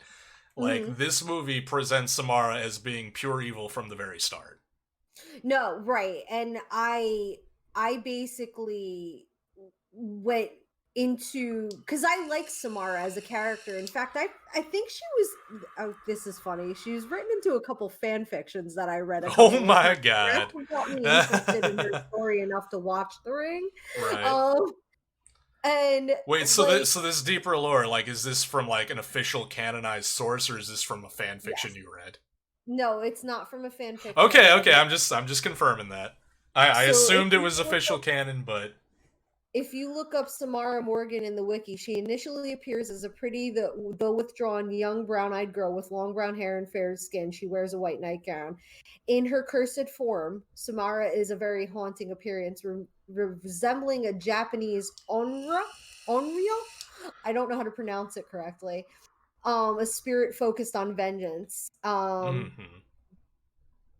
Her history is that Evelyn Osorio was held captive in a basement of a sexually perverted priest named Burke. Burke raped her in her captivity, which eventually impregnated her. Evelyn escaped captivity after 8.5 months and fled to a Christian hospital to give birth. That was Samara. She ceased to cry, was born with strange supernatural abilities, and it's unknown where these abilities came from. So I figured that tied into the Japanese lore of like things are created out of brutality, Right. and they're not always good spirits. So here's where I connected it to the Exorcist, because she was basically possessed from when she was born. She Right. claimed shortly after her birth, Evelyn claimed to hear voices in her head telling her the only way to get rid of these evil spirits were residing in Samara was by drowning her. Okay. Um, so while she was going to drown her, the nuns at the church where she lived seized the baby away, and she was put up for adoption. So she had these since she was born. She is quote unquote inherently evil, but like you see as Samara grows up, like a part of her childhood is fighting with the demons, and eventually they just take over by the time she's adopted. And she likes doing what she's doing at that point. Fair enough. None like maybe it's in The Ring too. Maybe it's in Rings, which was the newer one that came out, or like a tie-in book or something like that. But like none of that information was really presented in the movie. Mhm. That's what I'm basing my critiques off of, like solely what was presented in the movie. That's fine. I went a little deeper just because No, that's fine. Like it's cool to I know, love honestly. her. Movies on the shelf: Scent of a Woman, Family Plot, Spontaneous Combustion, Shattered, National Geographic, Eternal Enemies, Lions and Hyenas, Garden Would you Pond. pause it and read every tape on the shelf? Oh I my did. god. Garden Pond Basics, The Open Water Experience, The Looking Glass War, the tape itself, America Over There, Sodom and Gomorrah, and Adventures of the Wilderness Family, Steel Magnolias, The Man from Snowy River, and I couldn't catch the last two. Oh my god. The video itself. Was that just pure curiosity, or was like there a reason? Okay. But then I kind of thought about it. Like some of those are pretty religious based, but some of them are very like outdoorsy. So because I was trying to see like what correlation they had with what actual video being there itself. Mm-hmm. The video itself, though, most disturbing part of the film, yes, because of the images it holds, but also the fact that we're forced to watch something we're to believe is going to kill us. The limping goat, by the way, look. That disturbed me more than the horse on the beach, the limping goat. I don't know why. Diseased limping animals bothers me. Yeah. When she touches the little fly on the television, and the television did what old tube sets used to do, and zzz, Oh yeah. I wanted to cry. I would think that was going to end up being the most disturbing for me, but it wasn't. The horse scene, fuck this scene forever. Oh yeah, no. Me about the scene. That scene is super fucked up. Yeah, I warned you, and you still had a better, and I felt so bad. I remembered, and then I immediately forgot, because that's what I did with that scene when I originally saw this movie, is I put it out of my head. And then she starts walking up to the stall, and I wanted to barf because I knew what was going to happen. And again, you can't look away. It's part of the movie. Another way the movie leans its weight on you to make you feel discomfort. The suicide, knowing what was going to happen and not being able to stop it, the movie. This hurt so bad because his voice was so gentle for a perfect farm life for horses and family, and Samara's presence just ruined it, even years later. Yeah. Plus, I mean, it's not a very big role, but like, my God, Brian Cox is good. Like, holy fuck, I love Brian Cox. He's got such a commanding voice. Yeah. And such a beautiful presence. Yeah. Like, he's so quiet but so stern and so he's simultaneously very comforting and very imposing. Yes. I'll talk about the well before the other one. The well, the nails embedded into the concrete wall, or any indication that someone was trying to get out of there, couldn't really, really, really breaks my brain. I'll see that in other movies, and the thing with the fingernail things. Yeah. I don't want it to be happening. And then I said, but neither did Samara. Her feelings didn't matter her parents, but they made up this whole movie, her feelings. And how nefarious are the spirits that possess her to use her agonizing story and her body to torture people to death. Like, Samara is a child born of brutal rape and should never have existed. And because she exists, everything else around her dies. And she wasn't supposed to exist, at least not in this way. But the yellow wallpaper, this movie reminds me of the short story, The Yellow Wallpaper. It's so much her story, Samara's story, and again, why she interests me so much is the Yellow Wallpaper is the story of a suppression of every symbol of femininity. She's the woman on the brink of insanity and completely breaks in the upstairs bedroom of a cabin with yellow wallpaper surrounding it, where she thinks that there's a woman trapped behind. And the twist of her own mentality is that she actually believes the person, she comes to realize, like, I know I'm that woman that's behind there and I've got to undo it. And eventually, like, she dies of her own psychosis. But that reminded me of Samara a lot and her story, and I think why it interested me so much. I go deep. I'm sorry, I go real fucking deep. You do, but it is interesting. Symbolics. And besides, like, get all this like good lore shit out of the way, because like, because then I can just rant about the movie. I hate to do this, but I really have to go to the bathroom, so I'm gonna run there really quick. That's fine. Are you finished? Yeah, I'm done. Okay. Kettle, yeah. Kettle, you got anything? I got nothing to add to that. Fair enough. Okay. Like, I'm a fucking idiot when it, like, I'm okay. I what might were not be a your horror general? guy, but your I'm general... a fucking idiot when it comes to watching movies and interpreting and noticing things. To me, it's fair kind of enough. spooky. The Japanese one was better. That's about all I got to say. Yeah. Fair enough. Okay, strap also, in, really kids. Yeah, really sorry. All right, strap in, motherfuckers.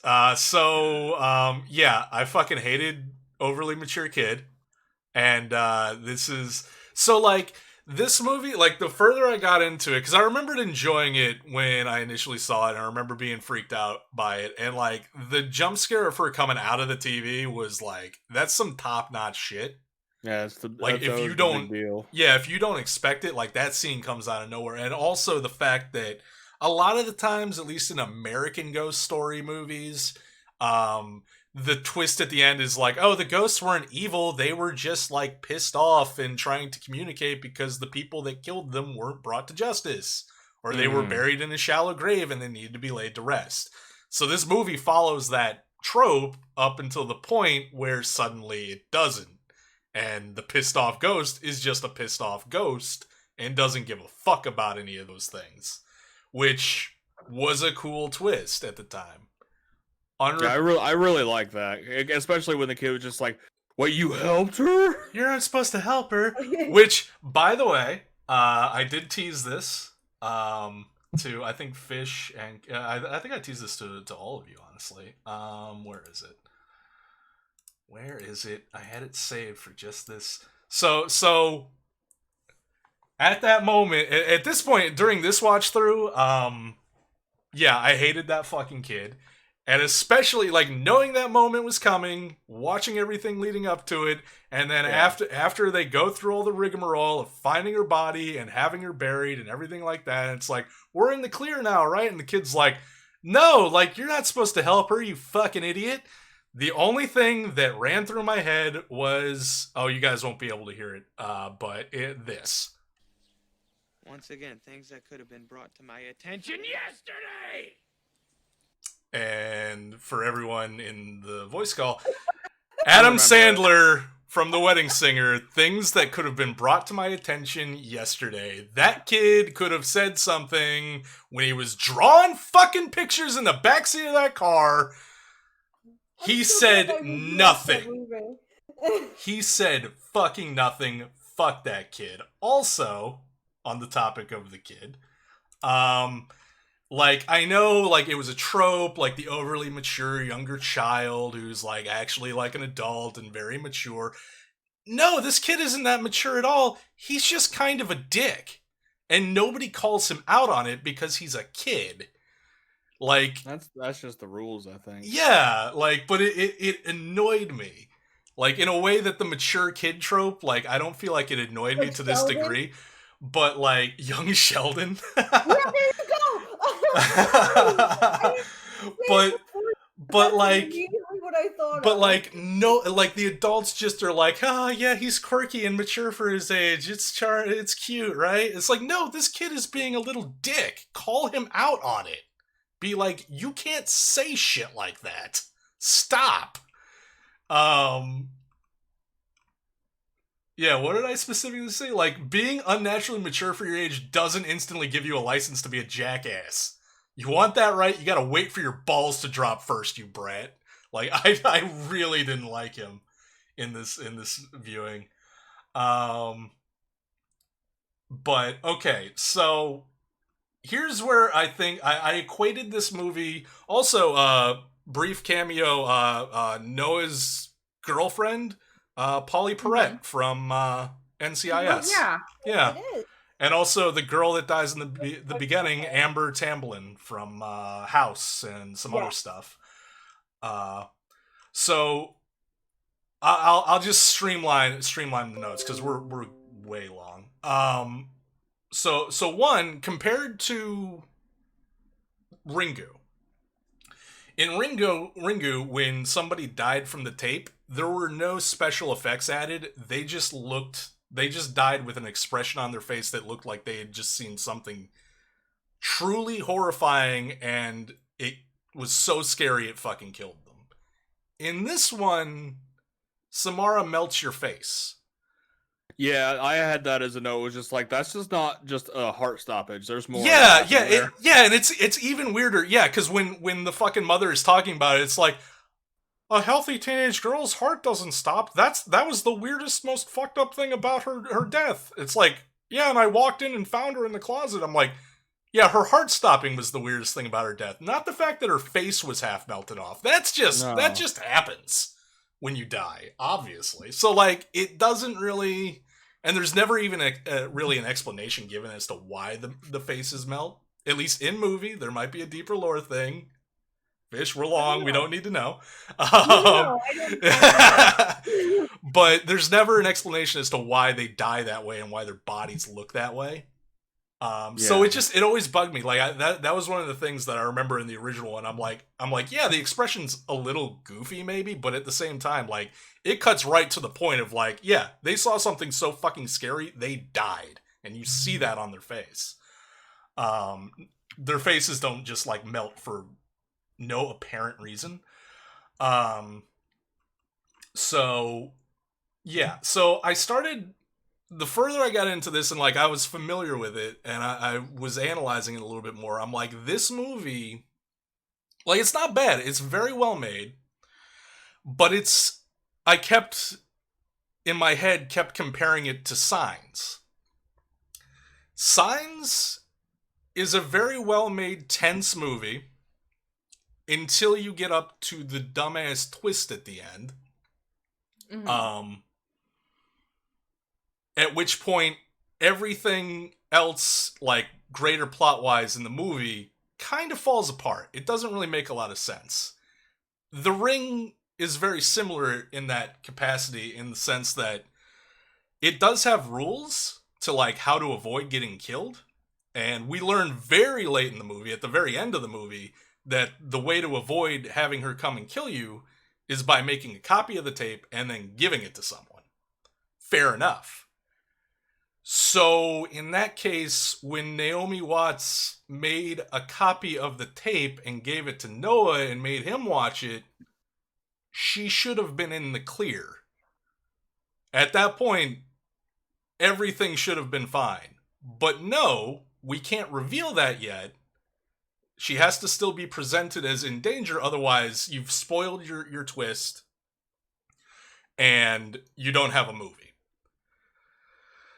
So, knowing that, like, when you first watch it, you don't realize that, and, like, the movie is well made enough and creepy enough that it just kind of goes by and you're like, holy shit, that was pretty good. Watching it again, though, suddenly past the point that she makes the copy of the tape and hands it to him and lets him watch it, nothing that happens to her makes any sense. Based on the rules that are presented in the movie, none of that makes sense. She shouldn't be her hallucinations and the imposing force of Samara should not be getting increasingly worse. it should just go away. So yeah, like at that point, I'm just like, the story, like, it falls apart that way. Like, it's a great twist. But unfortunately, I feel like the movie was so hung up on committing to that twist and pulling it off so masterfully, which they did, it broke the rest of the movie. And it doesn't hold up under scrutiny. And then there was another thing where I almost countered against it, which is like they lay out a lot of like the backstory of like what happened to her and like how she wound up in the well and this and that. But like professional question asker Naomi Watts starts with 2 questions to Noah, like, who made it and where did it come from? Wait, were those the 2 questions?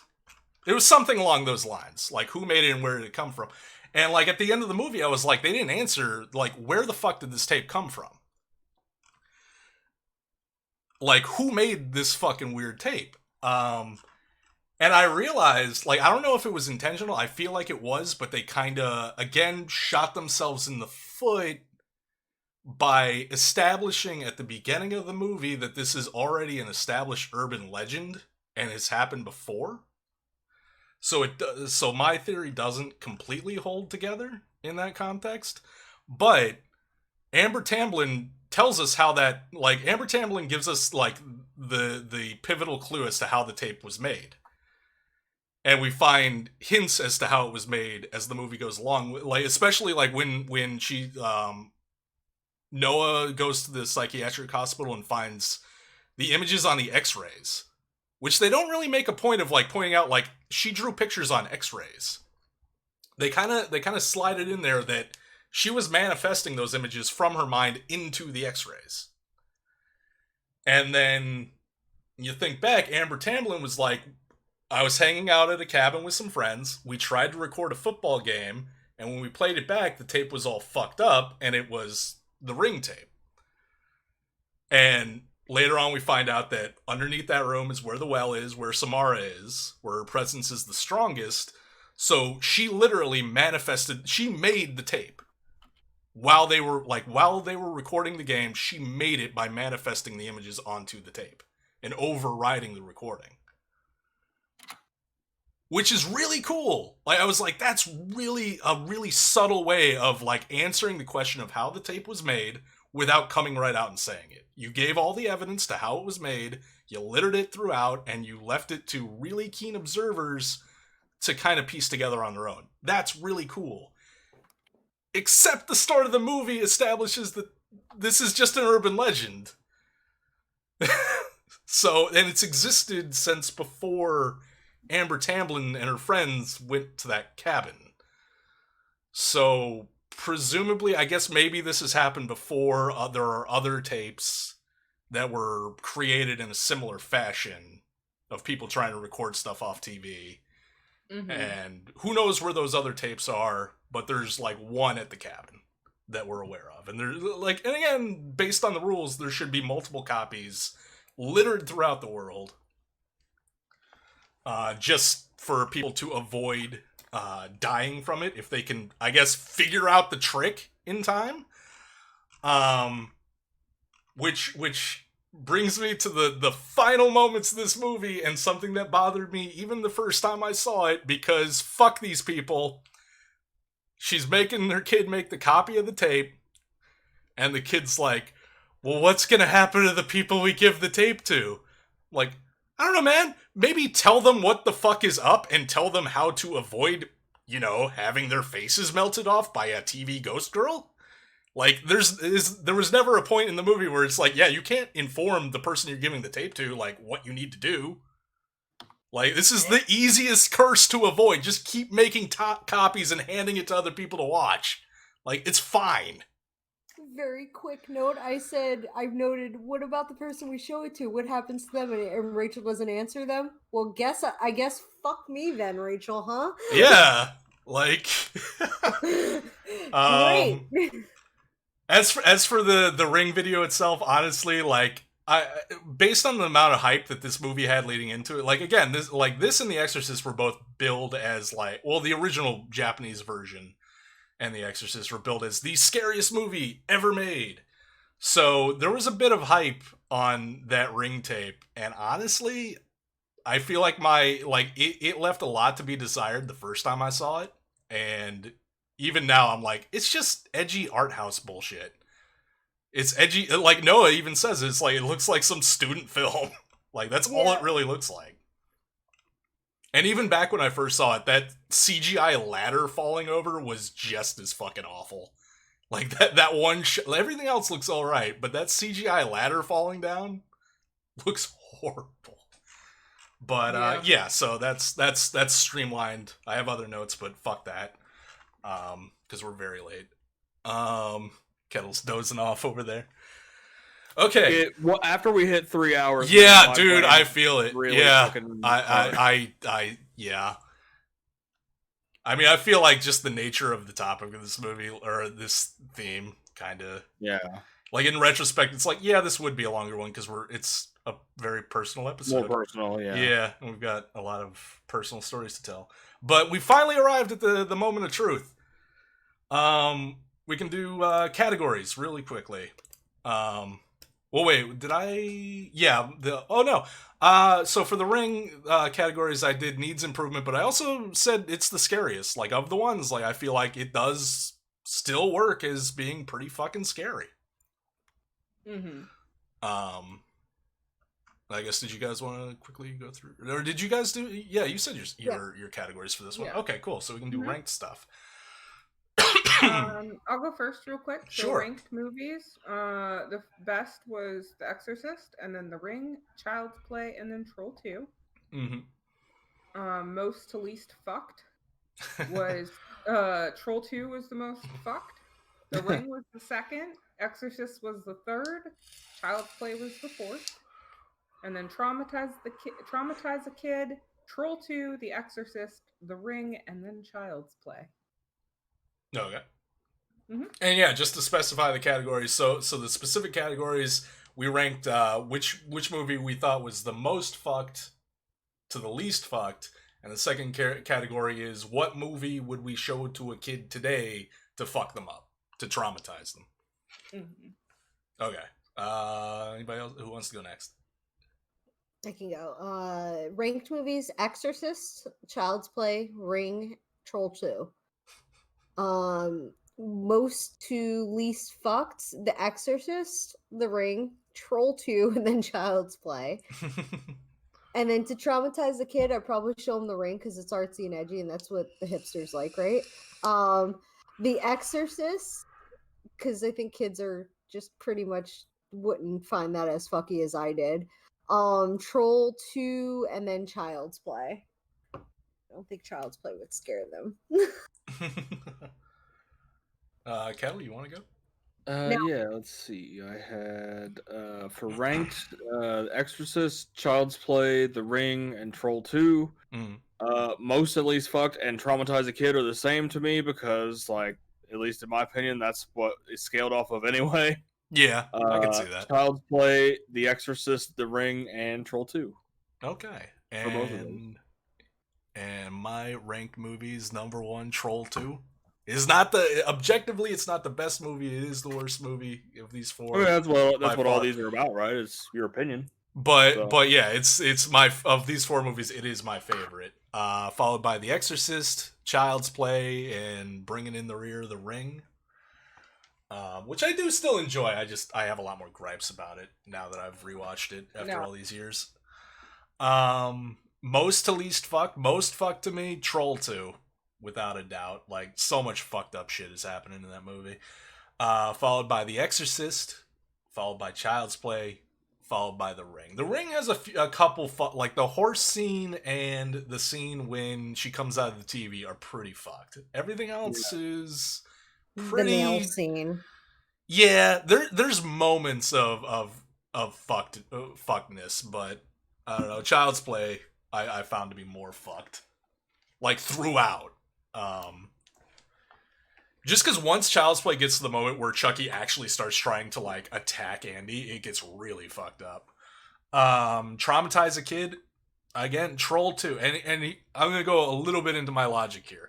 Troll 2 because again, I was a kid when I saw it, so I have a little bit of bias.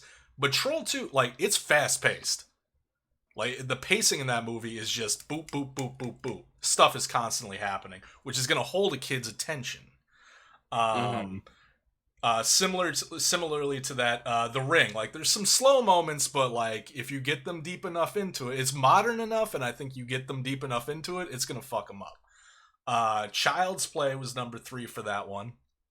Because it does, like the overt threat to Andy via Chucky is pretty freaky, I think. And it's, again, the pacing is a little bit, it's better than The Exorcist. The Exorcist, in my opinion, like, you would have to work, I feel like you would have to work so hard to get a kid to, like, sit down and actually fucking watch that movie. Yeah. Yeah. And even then, like, comprehend it to the point that, you know, if you showed them clips from The Exorcist out of context, I could see it being pretty fucked to them.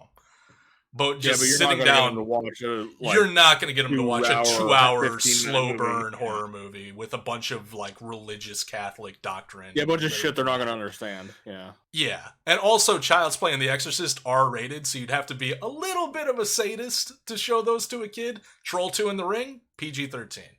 There you go. Okay, so those were my rankings with a little bit of logic in there. Thrown in, because I can't stop talking. So now we get to the mighty reveal of the scores and who won this month. I'll just spoil it. Kettle won again. No, I'm joking. Or am I? Oh, thank fuck. I was about to Or am I? No, it's there's a double feint.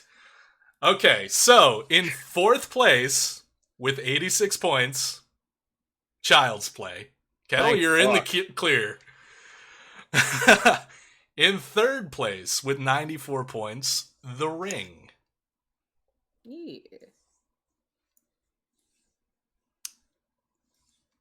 And jumping right to the top to reveal the winner. Hey, Fish, what are you going to pick for your theme next month? Because The Exorcist won with 166 points. It was close, though. Yay. Troll 2 had 154. Once again, always the Very close. bridesmaid, never the bride. Consistently 2nd place, but congratulations, Fish. Oh, man.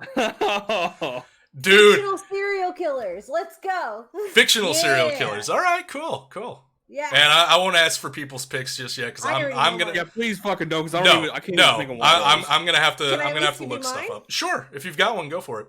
It's gonna be Silence of the Lambs because we gotta have Okay. we gotta have Buffalo Bill and Dr. Hannibal Lecter. Cool. I already know what mine is as well. Oh, sure, go for it. The house that Jack built. Right, you did mention that. Ooh, Okay, so we got yes. half of them. One I've seen, one I've not. Yeah, I don't know what mine is. Kettle doesn't know what his is. We'll figure that out. I can't even think. I gotta do like, I some mean, research. You're good. Yeah. I Yeah. had Plus, it's planned late, this so one. yeah, Not cool. that I planned it specifically for this one, but I had planned that beforehand. Mhm. Like, whenever Okay. we're going to get a pick. Mhm. Yeah, Yep. yeah. Okay, well, hey.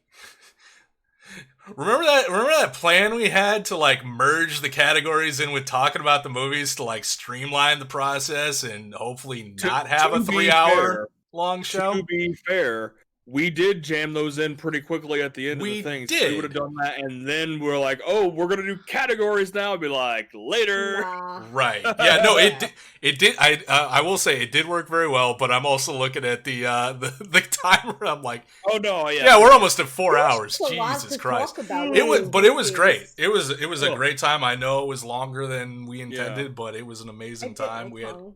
But to your great point, the conversations. personal stuff Yeah, makes it ate up a it lot. Yeah. longer. That's a word. Yeah, on top of me just Ow. being a long-winded ranty asshole. But anyway, that'll do it for the Spook Show. I gotta get used to the new branding.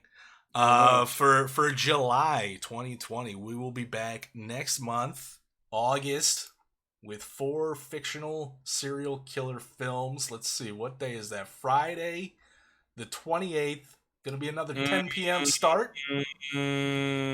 That's Oh. my birthday weekend. Oh, do we need to adjust? Uh-oh. We'll probably need to adjust. Okay. That just clicked with me. If And I don't have anything planned yet, but it's right, one of those, no, absolutely. Do you think does everyone feel like they could get the movies in a little bit earlier? We can shoot for the 21st. Yeah, I know I could. Give me a second. I'm sorry. Presumably.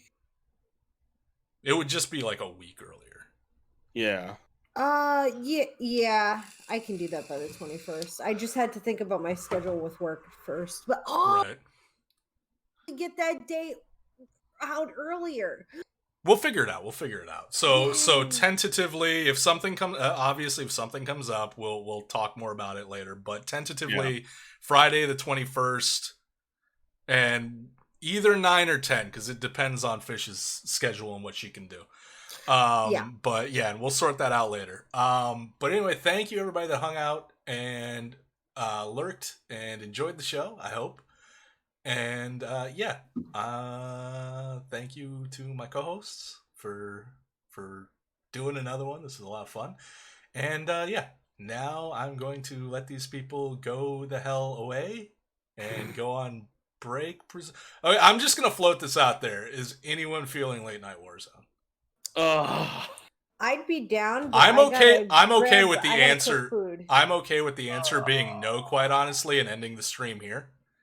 Because I woke up very I think early. I'm going to pass for tonight and just chill a little bit for myself because tomorrow.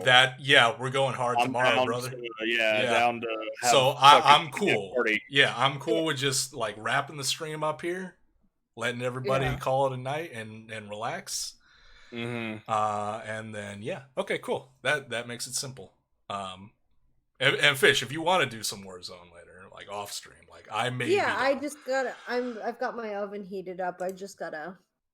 Cook the pizza. Right on. I'm hungry. Yes, for sure. Okay, so without further ado, you guys can bounce. I'll wrap up the stream. Cool. Thank you again. Sounds good. Yeah. Thank you for creating it. Yeah, and thank you guys for making it better and sticking with me. Poor Kettle's like, I'm trying to leave, man. Yeah. No, get out of here, Kettle. Fine.